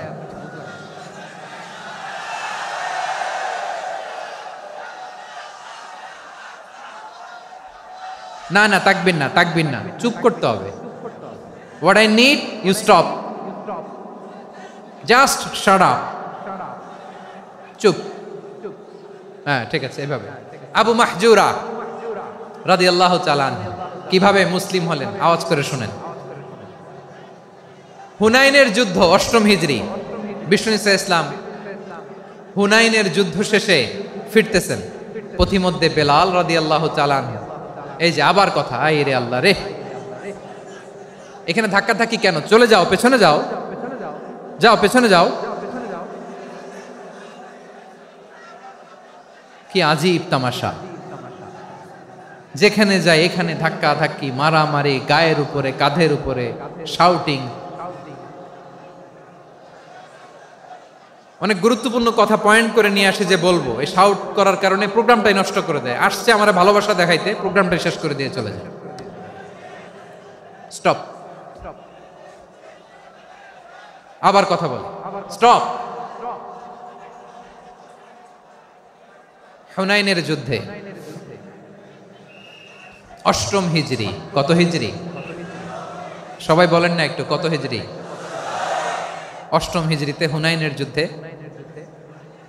রাসূল সাল্লাল্লাহু আলাইহি ওয়াসাল্লাম ফিরে আসতেছেন মদিনায়। পথিমধ্যে বেলাল রাদিয়াল্লাহু তাআলা আনহু আজান দিচ্ছেন। কি দিচ্ছেন? তো পাশে ছিল মুশরিকদের একটা পল্লী, কিছু মুশরিক তরুণ, কিছু অমুসলিম কিশোর, তারা আজানকে ব্যঙ্গ করতেছে। আমাদের বাংলায় মুখ ভেঙ্গানো বলে আর কি। বেলাল রাদিয়াল্লাহু তাআলা আনহু আজান দিচ্ছেন, ওই বাচ্চাগুলো মুশরিক, তো ওরা আজানকে ব্যঙ্গ করতেছে, বিকৃতি করে ওরাও আজান দিচ্ছে। উদ্দেশ্য হচ্ছে আজানকে নিয়ে ঠাট্টা করা। উদ্দেশ্য কি? ঠাট্টা করা। ব্যাপারটা মনে কষ্ট পাওয়ার মতো ব্যাপার না? কিন্তু বিশ্বনবী ওইখানে দেখেন কি খুঁজলেন। বিশ্বনবী খেয়াল করলেন অমুসলিম কিশোরদের মধ্য থেকে একটা কিশোরের গলাটা বড় দরাজ গলা, কণ্ঠটা বড় সুন্দর। খেয়াল করে দেখলেন যে কিছু কিশোর বেলালের আজানকে ব্যঙ্গ করে, বিকৃতি করে, কিন্তু একজনের কণ্ঠ দেখতে পাচ্ছেন না এত দূরে, কিন্তু কণ্ঠটা বড় সুন্দর, দরাজ গলা। বিশ্বনবী সাহাবীদেরকে বললেন, ধরো এগুলারে, ধরো। সবগুলারে ধরে বিশ্বনবীর সামনে আনা হলো। ওরা হাঁটু গেড়ে বসলো। বিশ্বনবী বললেন, তোমাদের মধ্যে কে যেন ব্যঙ্গ করে আজান দিচ্ছিল, তার গলাটা বড় উঁচু, গলার বেসটা বড় মজবুত, মেলোডিয়াস, সুমধুর কণ্ঠ। কে? আবু মাহজুরা বলে, আমার বন্ধুরা সবাই আমার দিকে আঙ্গুল দেখায়, আমি পড়ে গেছি বিপদে। রাসূল সাল্লাল্লাহু আলাইহি ওয়াসাল্লাম বাকি অমুসলিম তরুণদেরকে ছেড়ে দিলেন, বললেন তোমরা যাও। এবার আবু মাহজুরারে পাইছে। আবু মাহজুরার চুলের মধ্যে হাত দিলেন বিশ্বনবী, মাথায় হাত দিয়ে বললেন, এবার আজান দাও দেখি।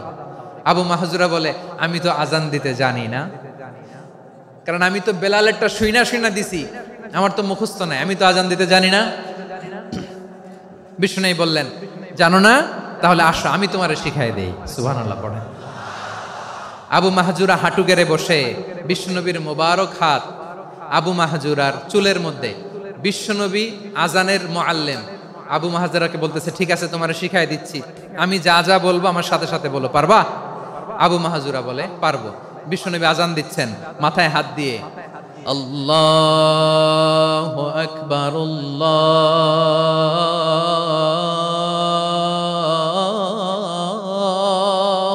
আকবার। আবু মাহজুরা এই বাক্যটা পড়লেন। বিশ্বনবী দ্বিতীয় বাক্য পড়তে আরম্ভ করলেন,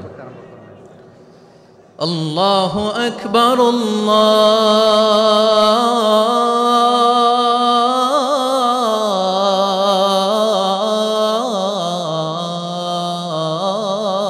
আল্লাহু আকবার। আবু মাহজুরা এই বাক্যটা বললেন। বিশ্বনবী আবু মাহজুরার মাথার মধ্যে হাত দিয়ে তৃতীয় বাক্য পড়লেন, أشهد أن لا إله إلا الله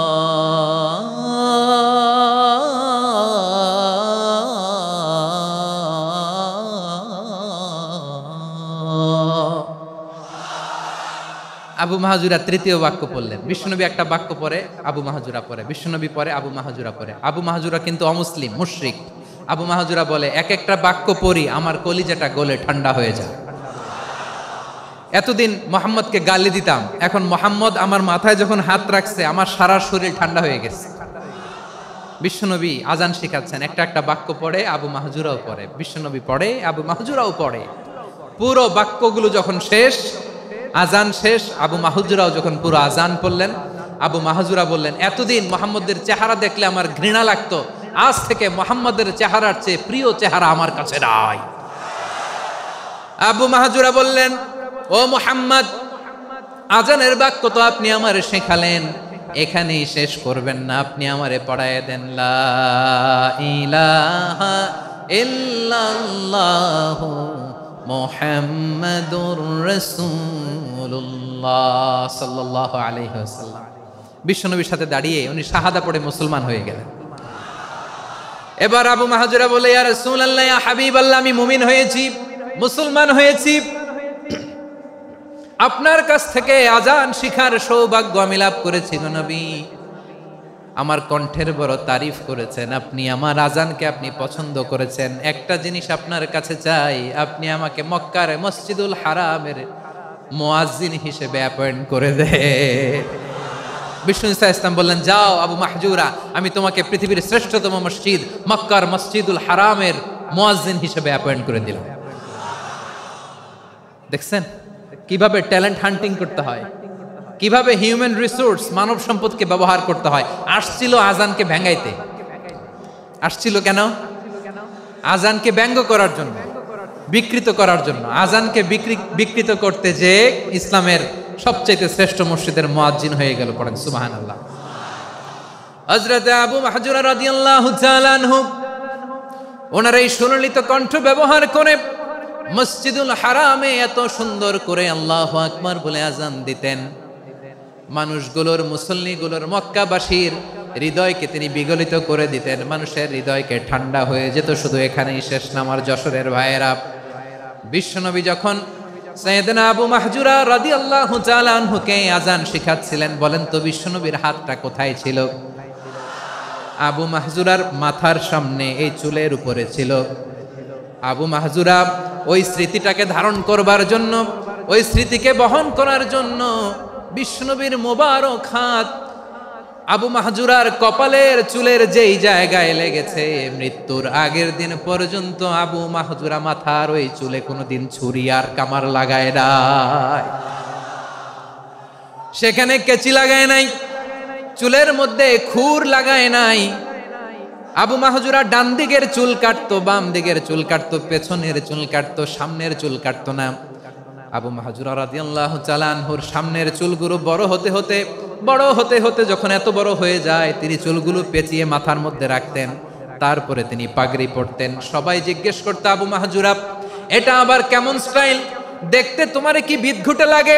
কেমন অড লাগে? কেমন খারাপ দেখা যায়? মক্কায় এমন কোন মানুষ তো দেখি নাই, ডানে চুল কাটে, বায়ে চুল কাটে, পেছনে চুল কাটে, সামনে কাটে না। ওরে আবু মাহজুরা, কেমন দেখা যায় তোমারে? তুমি সামনের চুল কাটো না কেন? আবু মাহজুরা বলে, আমি হাঁটু গেড়ে পেয়ারা নবীর সামনে বসেছিলাম, আমার এই মাথার চুলের মধ্যে মুবারক হাত লাগিয়ে বিশ্বনবী নিজে আমাকে আজানের প্রতিটা বাক্য শিক্ষা দিয়েছেন। বিশ্বনবীর মোবারক হাত, পবিত্র হাত আমার মাথার চুলের যেই জায়গায় লেগেছে, আমি চাই ওই চুলগুলা নিয়ে আমি আমার কবরের ভিতরে যাব। সাইয়েদনা আবু মাহজুরা রাদিয়াল্লাহু তাআলা আনহু ইন্তেকালের আগের পর্যন্ত মাথার সামনের চুলগুলা কাটে নাই। মাথার সামনের চুল তিনি কাটেন নাই। সুবহানাল্লাহি বিহামদি। কেমন ভালোবাসতেন বিশ্বনবী সাহাবীদেরকে, সাহাবারা কেমন ভালোবাসতেন বিশ্বনবীকে। সামনের চুলগুলো বড় হতে হতে এত বড় ছিল, পেঁচিয়ে রেখে পাগড়ি পরতেন, কাটতেন না। নবীর হাত লেগেছিল। সুবহানাল্লাহ পড়েন। তাহলে what is the lesson? Moral of the story কি? মোরাল অফ দ্য স্টোরি হচ্ছে, আসছিল আজানকে ব্যঙ্গ করার জন্য, বিকৃত করার জন্য, হয়ে গেল মসজিদুল হারামের মুয়াজ্জিন। দেখেন বিশ্বনবী একটা খারাপ সিচুয়েশনের মধ্যে থেকে কি ভালো জিনিস বের করে আনলেন। আমি যে শুরুতে বলেছি কিভাবে তিনি হিউম্যান রিসোর্সকে ডেভেলপ করেছেন, ম্যানেজ করেছেন। তিনি যে চৌকস ট্যালেন্ট হান্টার ছিল, দেখেন সবার মধ্যে থেকে এর বাছাই করে মুয়াজ্জিন বানাই দিয়েছেন। সুবহানাল্লাহ পড়েন। তার মানে এই না সবাইরে ধরে ধরে উনি মুয়াজ্জিন বানাইছেন। যার যেই ট্যালেন্ট আছে তাকে ওই কাজে অ্যাসাইন করেছেন। যার যেই প্রতিভা আছে তার প্রতিভাকে ইসলামের কাজে লাগিয়েছেন। সুবহানাল্লাহ পড়েন। যায়েদ বিন সাবিত রাদিয়াল্লাহু তাআলা আনহু নাম শুনেছেন? যশোর কথা বেরোয় না। যদি জিগায় সালমান খানের নাম শুনছেন, সবাই হাত তুলবে, জি হুজুর শুনছি, মানে সব দেখা শেষ। সালমান খান, আমির খান, অমুক খান, সব খান মুখস্থ, কিন্তু যায়েদ বিন সাবিতের নাম মুখস্থ নাই মুসলমানদের। যেই সাহাবী মাথার সামনের চুল কাটে নাই, মসজিদুল হারামের মুয়াজ্জিন বানাইছেন বিশ্বনবী, ওই সাহাবীর নাম কি? খায়া ফেলাইস, স্লোগানের সাথে খায়া ফেলাইস। আবু মাহজুরা। কি নাম? আবু মাহজুরা আল জুমাহি রাদিয়াল্লাহু তাআলা আনহু। এই নামটা আজকে নিয়ে যাইতে হবে যশোর। আবু মাহজুরা রাদিয়াল্লাহু তাআলা আনহু। 2 নম্বরে বলছিলাম যায়েদ বিন সাবিত রাদিয়াল্লাহু তাআলা আনহু। বিশ্বনবী দেখলেন মদিনার এই আনসারী সাহাবী হাইলি ট্যালেন্টেড, ইন্টেলেকচুয়াল, মেরিটোরিয়াস, জ্ঞানের প্রতি তার আকর্ষণ, মারাত্মক আকর্ষণ। বিশ্বনবী তাকে দায়িত্ব দিলেন, কোরআন যা নাজিল হয় তুমি লিখো, কাতিবুল ওয়াহি বানায় দিলেন। সুবহানাল্লাহ। যায়েদ বিন সাবিতরে আবার আজান শিখান নাই, কারণ তার মধ্যে বিশ্বনবী প্রতিভা দেখেছেন, একাডেমিক প্রতিভা। বিশ্বনবীর একাডেমিক প্রজেক্টগুলো তিনি হ্যান্ডেল করতেন। যায়েদ বিন সাবিত ছিল বিশ্বনবীর ব্যক্তিগত সচিব। কি ছিল? ব্যক্তিগত সচিব। বোঝেন নাই? বিশ্বনবীর ব্যক্তিগত সচিব এবং দোভাষী। ইহুদিরা কিছু লিখে দিলে এটার অর্থ বিশ্বনবীরে বুঝায় দিতেন, আবার ইহুদিদের কাছে কিছু লিখতে হলে তিনি লিখে দিতেন। বিশ্বনবী একদিন বললেন, ইন্নী ওয়াল্লাহি মা আমানু ইয়াহুদা আলা কিতাব। ইহুদিরা যে চিঠি পাঠায় অর্থ তো বুঝি না, আরেক ইহুদি আইনা অর্থ করা লাগে। আবার ইহুদিদের কাছে কিছু লিখে পাঠাইতে চাইলে আমরা তো লিখতে পারি না, ইহুদিরে দিয়ে লেখা লাগে। ওরা যে পয়রা শোনায় লিখে দেয়, আমি ওদের বিশ্বাস করি না। আমার নিজের একজন লোক দরকার। বিশ্বনবী এই যায়েদ বিন সাবিতকে চুজ করলেন ল্যাঙ্গুয়েজের জন্য। উনি বললেন, যায়েদ তোমার সফট স্কিলকে ডেভেলপ করতে হবে, তুমি হিব্রু ল্যাঙ্গুয়েজ শিখে ফেলো। যায়েদ বিন সাবিত বলল, বিশ্বনবীর মোটিভেশন আর ইন্সপিরেশন পেয়ে আমি 15 দিনে ইহুদিদের এই হিব্রু ল্যাঙ্গুয়েজ শিখে ফেললাম। শুধু শিখে ফেললাম না, হাত্তা হাদিকতু, even I became master in the language. এই ভাষা আমি পারদর্শী হয়ে গেলাম। এরপরে ইহুদিরা চিঠি লিখে পাঠালে আর কোনো ইহুদি ডাকা লাগতো না, আমি নবীর এটার অর্থ শুনে পরে বুঝায় দিতাম। আবার ইহুদিদের কাছে চিঠি লেখা লাগলে আমি যায়েদ বিন সাবিত চিঠি লিখে দিতাম। সুবহানাল্লাহ। দেখেন এত সাহাবীর মধ্য থেকে বিশ্বনবীর একাডেমিক প্রজেক্ট, ব্যক্তিগত সচিব, দোভাষী হিসেবে তিনি যায়েদ বিন সাবিতের মতো তরুণকে নির্বাচিত করেছেন। কেমন ট্যালেন্ট হান্টার ছিল আমার নবী। সুবহানাল্লাহ পড়বেন না? বিশ্বনবীর ইন্তেকালের পরে সাইয়েদনা আবু বকর রাদিয়াল্লাহু তাআলা আনহু যখন খলিফা হয়ে আসলেন, কোরআনকে সংকলনের দায়িত্ব দেয়া লাগবে, কোন সাহাবীকে দিবেন? সব সাহাবারা মিলে পরামর্শ করলেন। সাইয়েদনা আবু বকর, ওমর সবাই মিলে এই বিশাল কোরআন সংকলনের গুরু দায়িত্ব বিশ্বনবীর ব্যক্তিগত সচিব, বিশ্বনবীর দোভাষী, বিশ্বনবীর সিলেক্ট করাই লোক যায়েদ ইবনে সাবিত রাদিয়াল্লাহু তাআলা আনহুকে দিয়েছে। কোরআনের কপি তো আজকে এখানে রাখে নাই। এই যে আজকের যে কোরআন পড়েন, এটা আগে এরকম ছিল না। কোরআন নাজিল হলে সাহাবারা চামড়ার, ওটের চামড়ায় লিখে ফেলতো, ওটের চ্যাপ্টা হাড্ডির মধ্যে লিখে ফেলতো, গাছের গুড়ির মধ্যে লিখে ফেলতো। বিভিন্ন জনের কাছে ছড়ানো ছিটানো ছিল। আবু বকর রাদিয়াল্লাহু তাআলা আনহু একসাথে করলেন, পরবর্তীতে উসমান রাদিয়াল্লাহু তাআলা আনহু একসাথে করলেন। 114 সূরার এখন এই মুসহাফ, এই কম্পাইলেশন, এই কপি আমরা পেয়েছি, যার হিউজ কন্ট্রিবিউশন ছিল। এই পুরো কোরআন কম্পাইলেশনের প্রজেক্ট ম্যানেজার ছিল যায়েদ বিন সাবিত রাদিয়াল্লাহু তাআলা। কোরআন কম্পাইলেশনের প্রজেক্ট ম্যানেজার। দেখেন উনারে মাথায় হাত দিয়ে আজান শিখায় নাই। সুবহানাল্লাহ কইবেন না? তাহলে প্রথম সাহাবী আবু মাহজুরাকে মুয়াজ্জিন বানাইলেন, যায়েদ বিন সাবিতকে ব্যক্তিগত সচিব আর দোভাষী বানালেন। মুসআব ইবনে উমাইর রাদিয়াল্লাহু তাআলা আনহুকে ইসলামের প্রথম অ্যাম্বাসেডর বানালেন। তাহলে তৃতীয় নাম্বার একজন সাহাবীর নাম বলছি, মুসআব ইবনে উমাইর। মুসআব কি নাম? নামটা কেমন লাগে? এই কয়েকজনের ভাল লাগে, বাকিদের ভাল লাগে না? ভাল লাগে? এই এই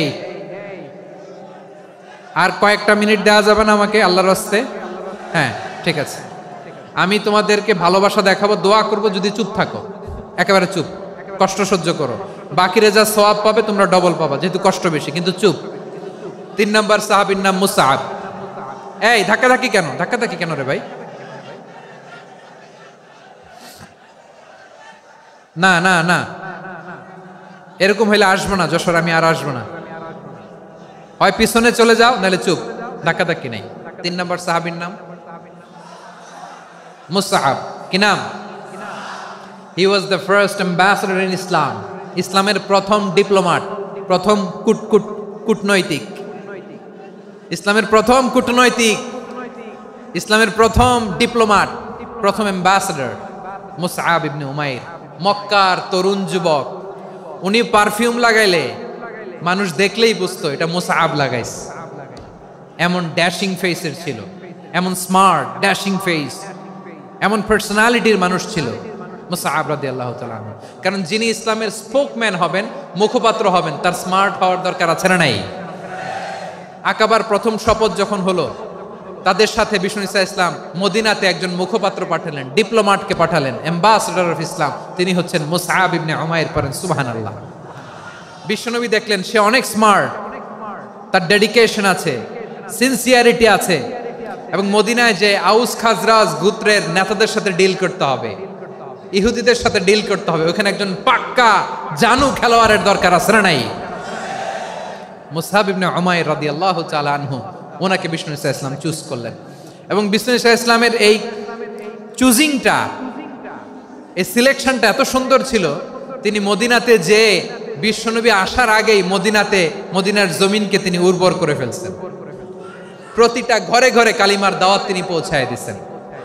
জুমার বিধান নাজিল হয়েছে, কিন্তু মক্কায় পরিবেশ নাই জুমা পালনের। বিষ্ণু ঈসা ইসলাম একজনকে দিয়ে খবর পাঠালেন, যাও মদিনায় মুসাবকে যে বলো, মুসাব তো আমার শিক্ষক, আমার স্পোকম্যান, মদিনাতে যেন তারা জুমা কায়েম করে। বিশ্বনবীর আগেই মুসআব মদিনার মুসলিমদেরকে নিয়ে মদিনায় প্রথম জুমা কায়েম করে ফেলছে। কোন সুবহানাল্লাহ। ডিপ্লোম্যাটদের কেমন হইতে হয়, অ্যাম্বাসেডরের কেমন হইতে হয়, মুসআব রাদিয়াল্লাহু তাআলা আনহুর কাছ থেকে শিখে নাও। মুসআব নামটা কেমন লাগে? যশোর যাদের সন্তান হবে, ছেলে সন্তান, আমার রাস্তায় পাইলে সবাই জিজ্ঞেস করে, হুজুর একটা নাম দেন, আমার ছেলে হবে। যশোরবাসীর জন্য আমি একটা নাম দিয়ে দিলাম, নাম রাখতে হবে মুসআব। কি নাম? নামটা যাদের ভাল লাগে, ছেলে সন্তান অনাগত আসবে, মনে চাইলে নাম রেখে দিবেন মুসআব রাদিয়াল্লাহু তাআলা আনহুর নামে মুসআব। তাহলে মুসআব রাদিয়াল্লাহু তাআলা আনহুকে বিশ্বনবী ল্যাঙ্গুয়েজ শিখান নাই, সফট স্কিল শিখান নাই। যায়েদ রাদিয়াল্লাহু তিনি হিব্রু ল্যাঙ্গুয়েজ শিখেছেন, সুরিয়ানি শিখেছেন, কিন্তু মুসআবকে তিনি বানিয়েছেন the spokesman of Islam, the first diplomat, the ambassador of Islam. সুবহানাল্লাহ পড়বেন না? আব্দুল্লাহ ইবনে আব্বাস রাদিয়াল্লাহু তাআলা আনহু বিশ্বনবীর কাজিন, চাচাতো ভাই। আবার মাইমুনা রাদিয়াল্লাহু তাআলা আনহু, মাইমুনা নবীর স্ত্রী, তিনি ছিলেন আব্দুল্লাহর আপন খালা। তো নবীর বউ যদি ওনার খালা হয়, নবী তার কি? বুঝে নাই, নবী তার কি? খালু। তাহলে সম্পর্ক অনেক গভীর, কাজিন আবার খালু, ছোট্ট মানুষ, তাই রাতে মাঝে মাঝে ঘরে থাকতো। বিশ্বনবী দেখলেন আব্দুল্লাহ যেহেতু আমার ঘরে ঢুকতে পারে, আব্দুল্লাহরে এই উম্মতের বড় শিক্ষাবিদ বানাইতে হবে। কথা বোঝে নাই? আব্দুল্লাহকে কি বানাইতে হবে? শিক্ষাবিদ, এডুকেটর অফ দিস উম্মাহ, এই উম্মার শিক্ষাবিদ বানাইতে হবে। তাই আব্দুল্লাহ ইবনে আব্বাসকে বিশ্বনবী হাতে কলমে শিক্ষা দিয়েছেন। আহারে, আর এরপরে যে কি ভাষা আসবে তোমাদের জন্য আমার মুখ থেকে আমি নিজেও জানি না। 1 ঘন্টা যাবত ধাক্কা ধাক্কি মারামারি। তো আসতে বলছে কে তোমাকে? পেছনে চলে যাও, জায়গা না পেলে। পুরো প্রোগ্রামটাই নষ্ট করে দিল।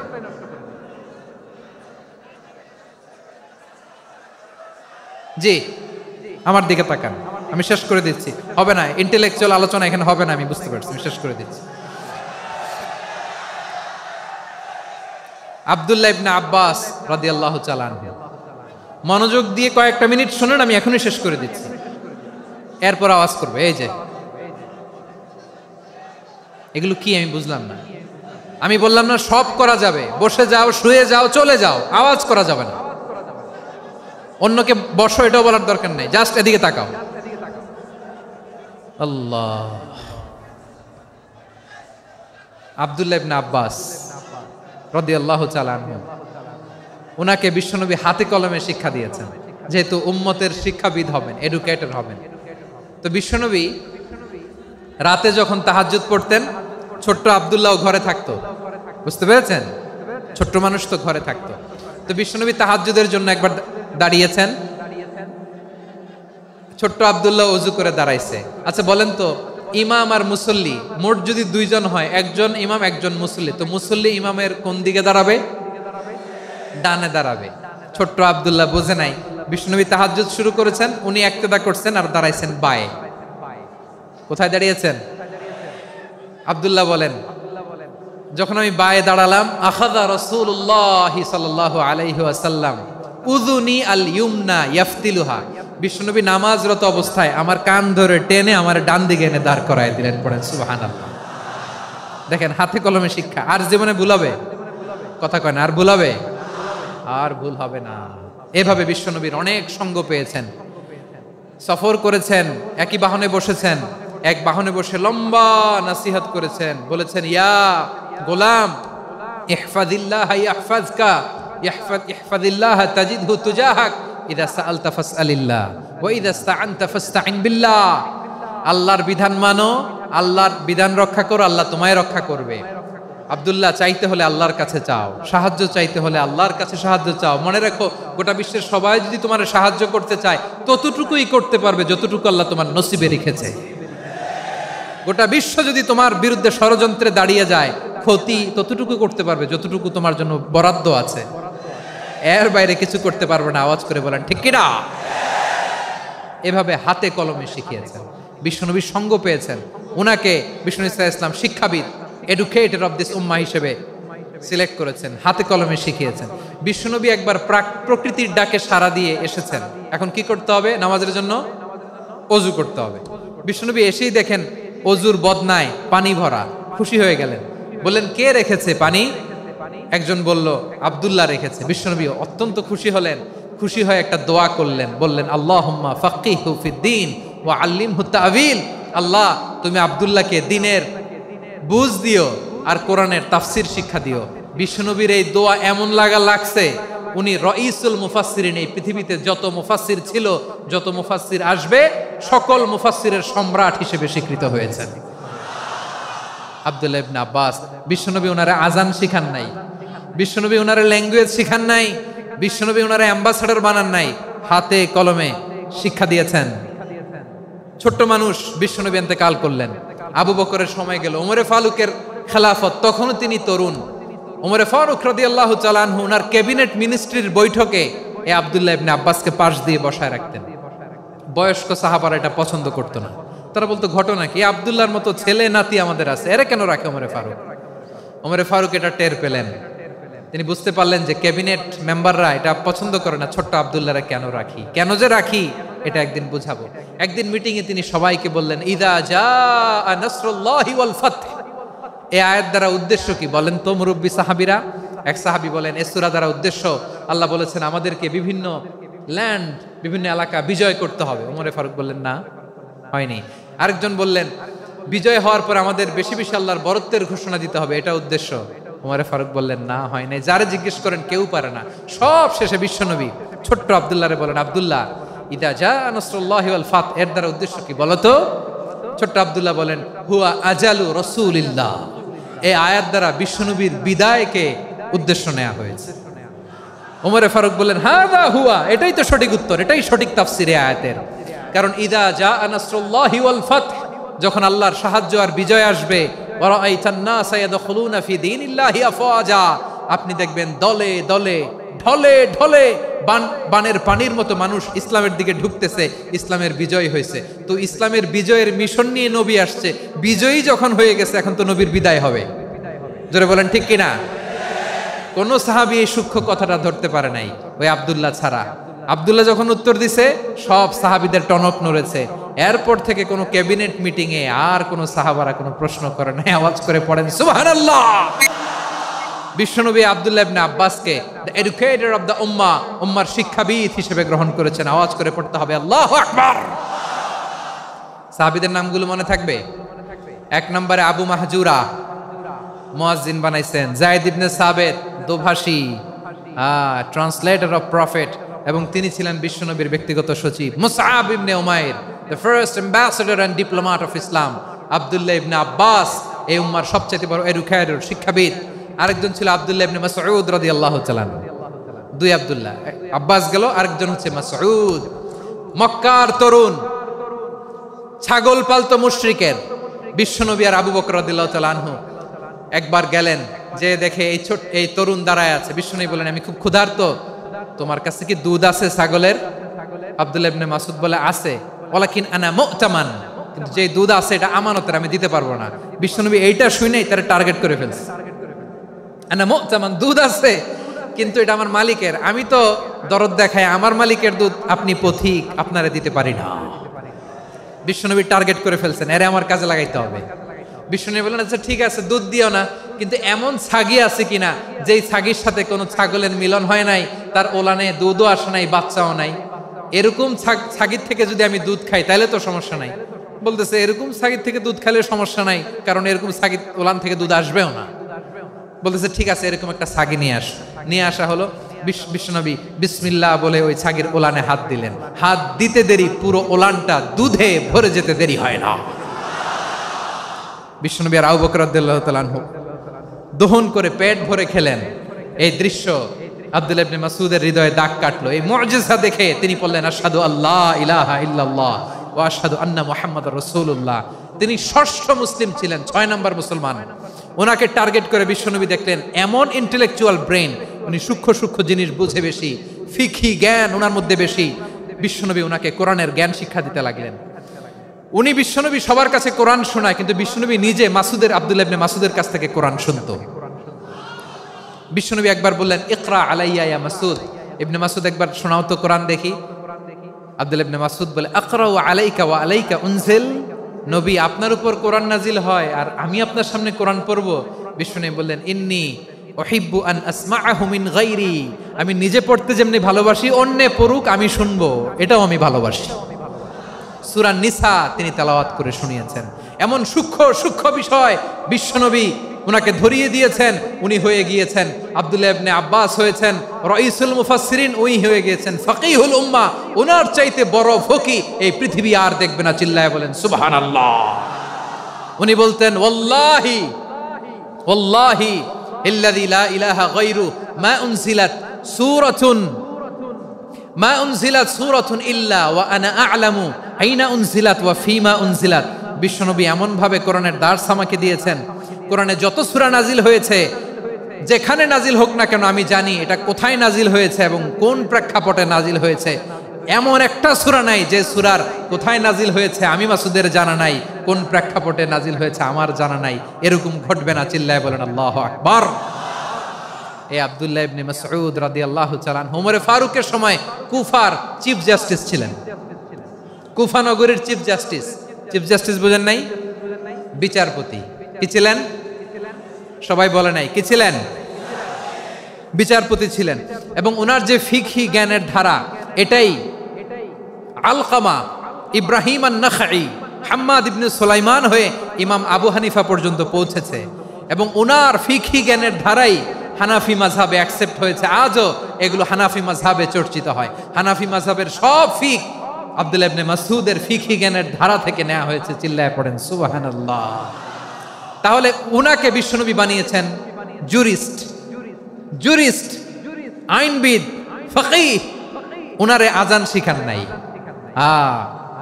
হিউম্যান রিসোর্স ডেভেলপমেন্ট কিভাবে করবেন, মানব সম্পদের উন্নয়ন কিভাবে করতে হয়, কিভাবে যার যেখানে প্রতিভা কাজে লাগাতে হয় উনি দেখিয়েছেন। সুবহানাল্লাহ পড়বেন না? খালিদ বিন ওয়ালিদ নাম শুনছেন? কে কে শোনেন নাই হাত তোলেন। কি ছিলেন? বীর যোদ্ধা। বীর যোদ্ধা ছিলেন খালিদ বিন ওয়ালিদ, কিন্তু তিনি ইসলাম ধর্ম গ্রহণ করেছেন অনেক দেরিতে, 8ম হিজরিতে। তার মানে 8ম হিজরির আগে উনি মুশরিকদের পক্ষে লড়াই করেছেন। ওনার হাতে কত মুসলিম সাহাবী যে নিহত হয়েছে হিসাব নাই। বিষ্ণুনবী টার্গেট করে রাখছে, তুমি আমাদের মুসলিমদের এত ক্ষতি করলা, তুমি যখন মুসলমান হবা তোমার দিয়ে আমি এমন কাম করামু যে এটা আর কেউ করতে পারবে না।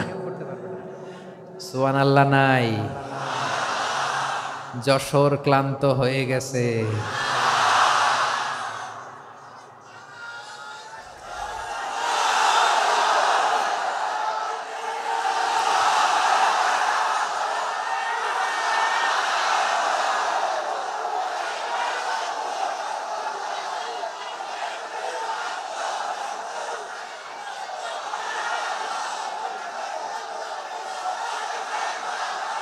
মাশাআল্লাহ, বসুন বসুন বসুন। খালিদ বিন ওয়ালিদ রাদিয়াল্লাহু তাআলা 8ম হিজরিতে মুসলিম হয়েছেন, মক্কা বিজয়ের আগে। তো মক্কা বিজয়ের আগে যখন মুসলিম হয়েছেন, এর আগে কি করছেন?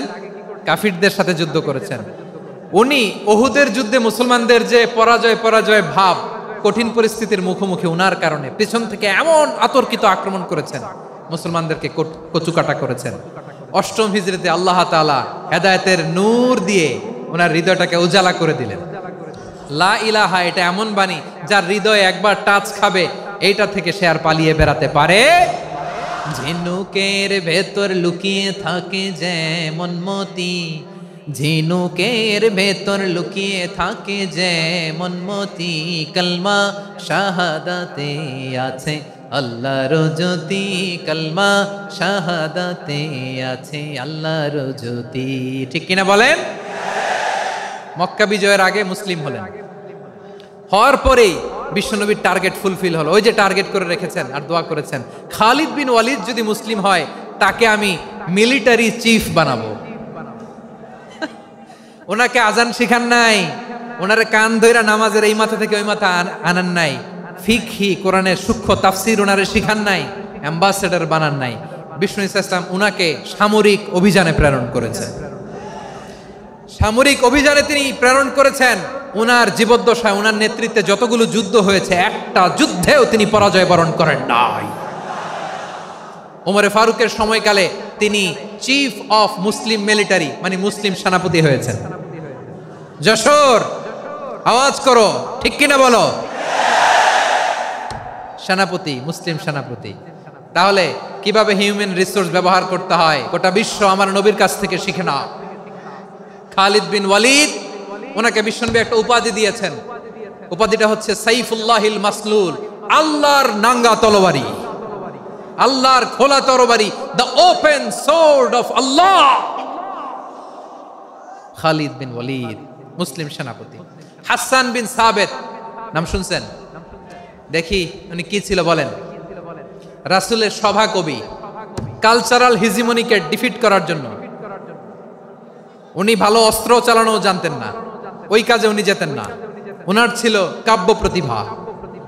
কাব্য প্রতিভা, কাফিররা কবিতা দিয়ে নবীকে গালি দিত। বিশ্বনবী বলতেন, ইয়া হাসান আজিব আন রাসূলিল্লাহ, তুমি নবীর হয়ে কাফেরদের এই কথাগুলোর জবাব দাও। বিশ্বনবীর একটা মিম্বার ছিল। বিশ্বনবীর মিম্বারের পাশাপাশি মসজিদে নববীতে এই হাসান বিন সাবেতের জন্য বিশ্বনবী একটা স্পেশাল মিম্বার বানিয়ে দিয়েছেন। এখান থেকে তুমি জবাব দাও। এবং বিশ্বনবী বলেছেন, আল্লাহুম্মা আইয়িদহু বিরূহিল কুদুস। আল্লাহ, হাসান আমার পক্ষে জবাব দেয়, তুমি জিব্রাইল মারফত তাকে সাহায্য পাঠাইয়া দিও। রাসূল সাল্লাল্লাহু আলাইহি ওয়াসাল্লামের সভা কবি, the poet of the prophet, নবীর কবি। উনি কবিতা দিয়ে, এমন উচ্চাঙ্গের ভাষায় কবিতা দিয়ে তিনি জবাব দিতেন, কাফিরদের গা শিহরে যেত, তাদের হৃদয়ে আগুন ধরে যেত। তাহলে এরকম কবিরও দরকার আছে না নাই? এখন যাকে আল্লাহ দিছে কাব্য প্রতিভা, এরা যদি আপনি যুদ্ধের ময়দানে পাঠান হবে? যারে দিছে সুরেলা গলা, এরা যদি অ্যাম্বাসেডর বানান হবে না। হাসান বিন সাবেত ছিলেন বিষ্ণু ইসলামের কবি। হুযায়ফা ইবনুল ইয়ামান বিশ্বনবীর গোয়েন্দা বিভাগের প্রধান। কিসের প্রধান? হুযায়ফা ইবনুল ইয়ামান। ওনার ছিল ডিটেকটিভ মাইন্ড, ডিটেকটিভ মাইন্ড, গোয়েন্দা বিভাগের প্রধান। এবং উনি হচ্ছেন সাহিবু সিররি রাসূলিল্লাহ, রাসূল সাল্লাল্লাহু আলাইহি ওয়াসাল্লামের গোপন তথ্যের ধারক বাহক। নবীর যেই কথা কেউ জানে না সব হুজাইফার পেটের ভিতরে ছিল। সুবহানাল্লাহ পড়েন। মদিনার যত ইহুদিদের একটা লিস্ট ছিল, এই লিস্ট শুধু দুইজন জানতো, বিশ্বনবী আর হুজাইফা। সুবহানাল্লাহ পড়বেন না? তাহলে উনাকে কোন দায়িত্ব দিছে? কোন বিভাগ? যশোর, আওয়াজ করো, কোন বিভাগ? গোয়েন্দা বিভাগের হেড ছিল। খন্দকের যুদ্ধে প্রচন্ড আজকের মতো শৈত্য প্রবাহ, মাটি খনন করতে করতে সাহাবীদের পেটে ক্ষুধা নাই, দাঁড়াইতে পারে না নামাজের জন্য, এত ক্লান্ত, ক্ষুধা, ক্লান্ত, শ্রান্ত। বিশ্বনবী বললেন, কে আছো এই কঠিন শীত, এই ভয় আর ক্ষুধার মধ্যেও খন্দকের পরীক্ষার টপকে শত্রু শিবিরে যে আমাকে তথ্য দিবা, কে আছো? কারো গায়ে শক্তিই নাই যে দাঁড়াবে, কেউ দাঁড়ায় না। বিশ্বনবী তখন নিজে হুজাইফাকে ডাক দিলেন, হুজাইফা, যে আমাকে আজকে শত্রু শিবিরের তথ্য এনে দিবে সে জান্নাতে আমার মোরাফাকা, আমার সঙ্গী হবে। হুজাইফা রাদিয়াল্লাহু ইবনুল ইয়ামান জীবনের ঝুঁকি নিয়ে এই ক্ষুধা, শৈত্য প্রবাহ, কোল্ড ওয়েভসকে উপেক্ষা করে পরীক্ষা টপকে শত্রু শিবিরে যে সবার কথাগুলো চুপে চুপে শুনে বিশ্বনবীর দরবারে এসে গোয়েন্দাদের মতো তথ্য সরবরাহ করেছে। বিশ্বনবীর গোয়েন্দা বিভাগের প্রধান হুজাইফা ইবনুল ইয়ামান ইন্টেলিজেন্স বিভাগ চালাতেন। মুনাফিকদের নাম ওনার কাছে ছিল। মুআয ইবনে জাবাল মদিনা রাষ্ট্রের সবচেয়ে সিনিয়র আমলা ছিলেন। আমলাতন্ত্র চিনেন তো? প্রশাসনিক কাজ যারা চালায়, অ্যাডমিনিস্ট্রেশন বুঝেন না? The department of administration. মদিনার রাষ্ট্রের সিনিয়র আমলা মুআয ইবনে জাবাল মুতাখাসসিসুন ফিল হালাল ওয়াল হারাম, হালাল হারামের স্পেশালিস্ট ছিলেন। বিশ্বনবী উনাকে ইয়ামানের গভর্নর করে পাঠাইছেন। বলেছেন, ইন্নাকা তা'তি কওমান আহলা কিতাব, এমন গোষ্ঠীর কাছে যাবা যারা ইহুদি নাসারা, আগে শাহাদা পড়লে এরপরে নামাজের দাওয়াত দিও, নামাজ পড়লে যাকাতের দাওয়াত দিও। গভর্নরের অ্যাটিটিউড যেমন থাকে তেমন অ্যাটিটিউড ধরে রেখো। সুবহানাল্লাহ পড়েন। তাহলে মুআয ইবনে জাবালকে দিয়ে বিশ্বনবী কবিতা লেখায় নাই, চিঠি লেখায় নাই, আজান দেওয়ায় নাই। সুবহানাল্লাহ পড়বেন না? সব শেষ সাহাবী বলি আবু হুরায়রা রাদিয়াল্লাহু তাআলা, নাম শুনছেন? বিড়ালের বাবা। কি করতেন? খালি হাদিস মুখস্থ করতেন। উনি বলতেন, আলজামু রাসূলুল্লাহ আলা মিল ইবাতনি, আমার শুধু পেটের ক্ষুধার বন্দোবস্ত হইলে আমি নবীর সঙ্গ ছাড়তাম না।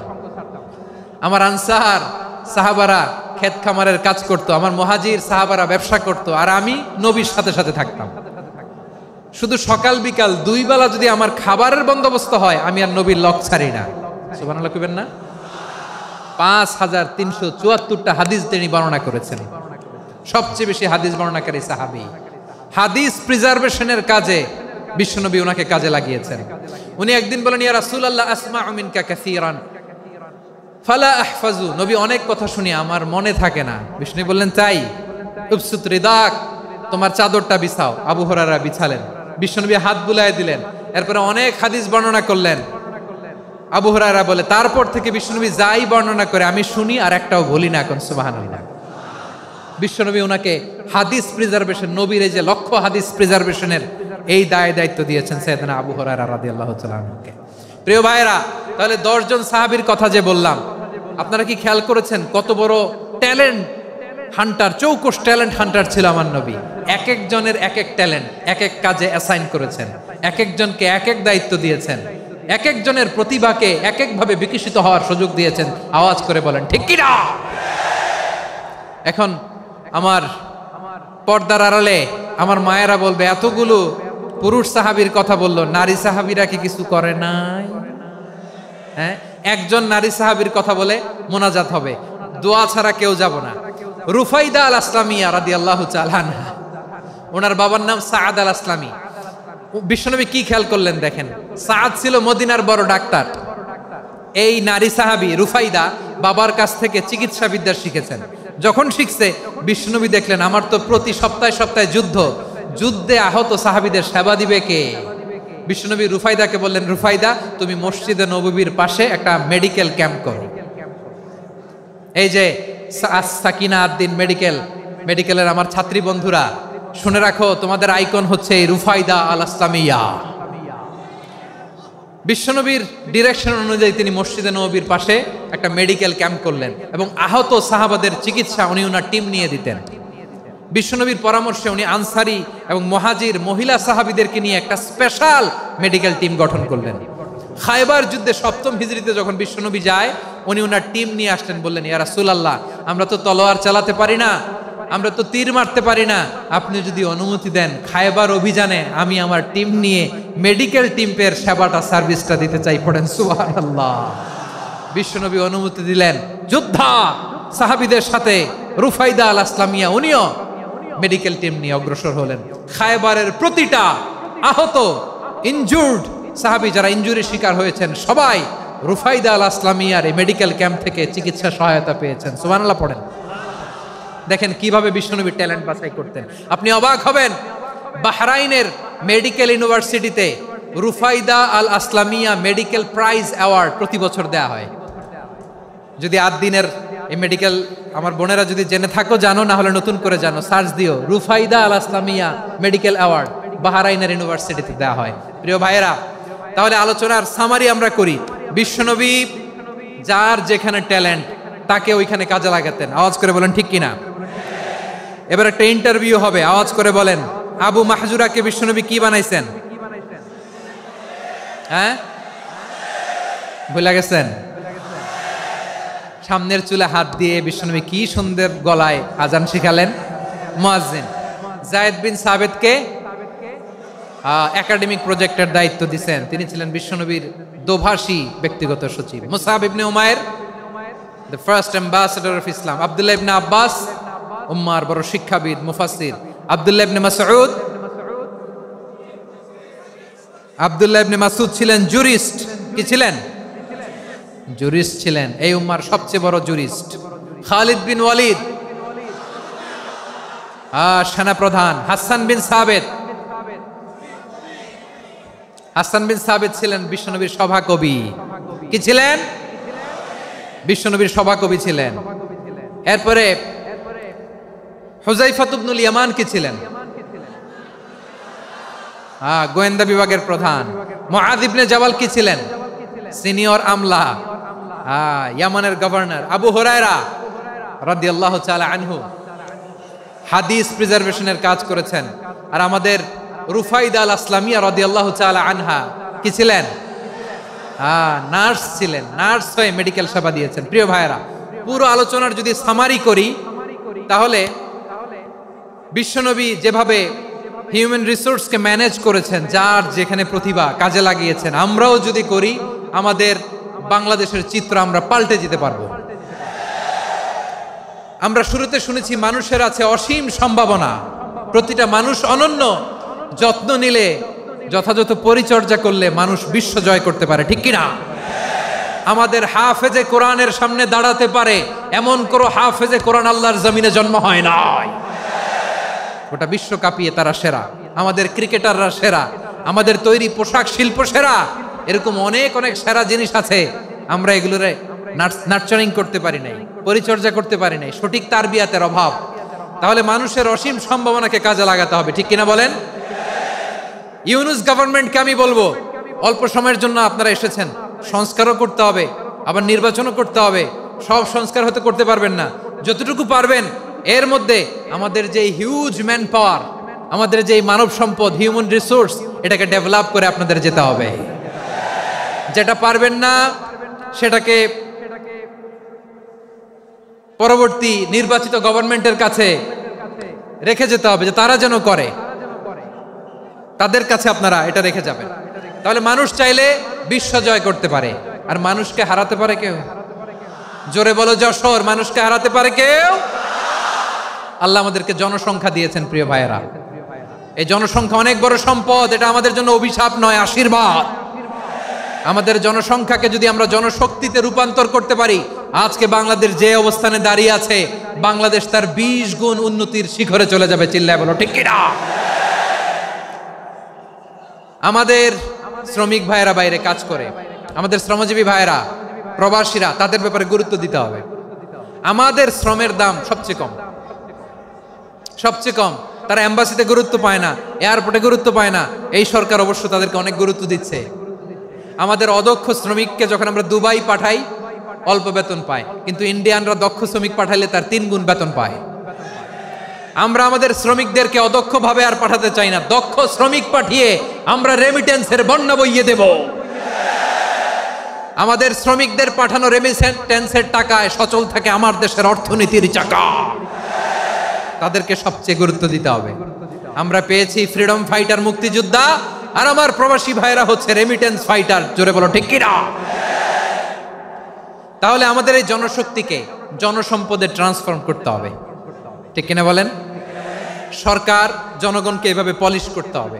মা বাবারা ছেলে মেয়েদের মধ্যে কার কোন যোগ্যতা তাকে ওইভাবে কাজে লাগাতে হবে। সবার এ প্লাস পাওয়ার কোনো দরকার নাই। আমাদের দেশে একটা টেন্ডেন্সি আছে, পরীক্ষায় এ প্লাস না পাইলে কই তুই কি করলি, পাশের বাড়ির ছেলে এ প্লাস পাইছে, যা ওর পা ধোয়া পানি খা। কি খা? তা আমি ভাবছি যে পা ধোয়া, এ প্লাস পাওয়া ছেলেদের পা ধোয়া পানির একটা পানির ব্র্যান্ড বানাইতে হবে। এরকম লেখা থাকবে, এ প্লাস পাওয়া ছেলেদের পা ধোয়া পানি। খাওয়া নাই, এগুলার খাওয়া নাই। ওরে আল্লাহ এ প্লাস পাওয়ার জন্য বানাইছে, আর আপনার ছেলেকে এই এ প্লাস গুলারে নিয়ন্ত্রণ করার জন্য আল্লাহ বানাইছে। ওকে দিয়ে আল্লাহ কি করবে আপনি জানেনই না। একটা এ প্লাস, একটা এ গ্রেড একটা মানুষের জীবনকে ঠিক করে দিতে পারে না। আপনার ছেলেকে আল্লাহ অন্যদিকে যোগ্যতা দিয়েছে। ওদের মনোবল ভাঙবেন না, খবরদার খবরদার। ছেলে মেয়েদের মনোবল ভাঙবেন না। যাকে দিয়ে যেটা হবে তাকে দিয়ে সেটা করতে হবে, তার প্রতিভাকে সেভাবে কাজে লাগাতে হবে। তাহলে বাংলাদেশ, আমাদের এই জনসংখ্যা জনসম্পদে রূপান্তরিত হবে। আমাদের সরকারের তত্ত্বাবধানে আমাদের 18 কোটি জনগণ দক্ষ জনশক্তিতে রূপান্তরিত হোক। আমরা চাই কি চাই না? আমরা ভালো মানুষ, শ্রেষ্ঠ মানুষ হতে চাই কি চাই না? ওই জাপানিজদের মতো সৎ, ওই ইউরোপিয়ানদের মতো কালচার্ড। আমাদেরকে আল্লাহ তাআলা কোরআন সুন্নাহ অনেক কিছু দিয়েছেন। যেহেতু বর্তমানে আমরা দেখছি তারা সৎ, তাদের মধ্যে ভ্যালু আছে, সেগুলো আমাদের মধ্যে আনার দরকার আছে না নাই? আর ইসলাম দিয়ে আমাদের জীবনকে সাজাতে হবে। ইসলাম দিয়ে আমার পরিবারকে সাজাতে হবে। ইসলাম থেকে, কোরআন থেকে প্রেসক্রিপশন না নিলে জীবন সুন্দর হবে না। কোরআন থেকে প্রেসক্রিপশন না নিলে সমাজ সুন্দর হবে না। কোরআনের প্রেসক্রিপশন না মানলে রাষ্ট্র সুন্দর হবে না। কোরআনের প্রেসক্রিপশন অ্যাপ্লাই না করলে শুধু দুর্নীতি দমন কমিশন দিয়ে দুর্নীতি বন্ধ করা যাবে না। এজন্য কোরআনের আইন আমরা চাই কি চাই না? প্রিয় ভাইয়েরা, হিউম্যান রিসোর্স ডেভেলপমেন্ট, মানব সম্পদের উন্নয়ন, আমাদের সরকার যেন এদিকে নজর দেয়। আমরা যেন এই ব্যাপারে যত্নবান হয়ে উঠি। যাকে আল্লাহ যে যোগ্যতা দিয়েছে, এই যোগ্যতা দিয়ে আমরা যেন ইসলামের জন্য, দেশের জন্য কাজ করি। আমরা যেন আমাদের স্কিল ডেভেলপ করি, আমাদের পটেনশিয়ালকে ডেভেলপ করি। মোরালিটি, ভ্যালিউজ নিয়ে শায়েখ আহমদুল্লাহ আলোচনা করেছেন। এগুলো দিয়ে যেন আমরা আমাদেরকে সাজাই। আল্লাহ তাআলা আমাদের দেশকে তুমি নিরাপদ করো, আমরা পড়ি আমিন। আল্লাহ আমার 18 কোটি জনগণকে তুমি জনশক্তিতে রূপান্তরিত করো, আমিন। আল্লাহ আমরা হাতে হাত রেখে, কাঁধে কাঁধ মিলিয়ে, ভাইয়ে ভাইয়ে যেন এই দেশকে গড়তে পারি, আল্লাহ তুমি তৌফিক দান করো, আমরা পড়ি আমিন। আমার প্রিয় মহিউদ্দিন ভাই বলেছেন, হুজুর এমন একটা ঘোষণাপত্র দিয়ে যাবেন আজকের এই ঐতিহাসিক যশোরের প্রোগ্রামে, যেটা গোটা বাংলাদেশে মানুষ এটার উপর আমল করে। আমি যে কথাটা বলেছি এটাই, আসুন আমরা আমাদের জনসংখ্যাকে জনসম্পদে ট্রান্সফর্ম করি। আমাদের জনসংখ্যাকে আমরা যেন জনশক্তিতে রূপান্তরিত করি। জনসংখ্যাকে ট্রান্সফর্ম করে জনশক্তি দিয়ে আমরা যেন আগামীর বাংলাদেশ, স্বাধীন বাংলাদেশ 2.0 কে গড়ে তুলি। আল্লাহ তাআলা আমাদের সবাইকে কথাগুলো বোঝার, আমল করার তৌফিক দান করুন। এই জেনজি, ক্ষমা করে দিও আমাকে, অনেক ধমক দিছি, বকা দিছি। আল্লাহ তোমাদেরকে করুক, কবুল করুক, যশোরবাসীকে কবুল করুক, আদ দিনকে কবুল করুক, এই মেডিকেল কলেজকে কবুল করুক, ইসলামের জন্য বাদ ভাঙা এই জোয়ার এবং উচ্ছ্বাসকে আল্লাহ তাআলা কবুল করুক। হাযা মা ইনদি ওয়াল ইলমু ইনদাল্লাহ আলাইহি তাওয়াক্কালতু ওয়া ইলাইহি উনীব। সুবহানাকাল্লাহুম্মা ওয়া বিহামদিকা আশহাদু আল্লা ইলাহা ইল্লা আনতা আস্তাগফিরুকা ওয়া আতুবু ইলাইক। আল্লাহুম্মা আমিন। রব্বানা ظلمنا أنفسنا وإن لم تغفر لنا وترحمنا لنكونن من الخاسرين. ربنا آتنا في الدنيا حسنة وفي الآخرة حسنة وقنا عذاب النار. ও বিশাল আকাশের মালিক, বিশাল জমিনের মালিক, তোমার আকাশ বাতাসের তুলনায় আমাদের হাত দুইটা বড় ছোট্ট রে আল্লাহ। ছোট দুটি হাত পেতে বুক ভরা আশা নিয়ে তোমার শাহী দরবারে চেয়ে রইলাম। আমাদের জিন্দেগির গুনাহ খাতা তুমি মাফ করে দাও। আমাদের আব্বা আম্মা দাদা দাদি আত্মীয় স্বজন সবার গুনাহ খাতা তুমি মাফ করে দাও। আমাদের যত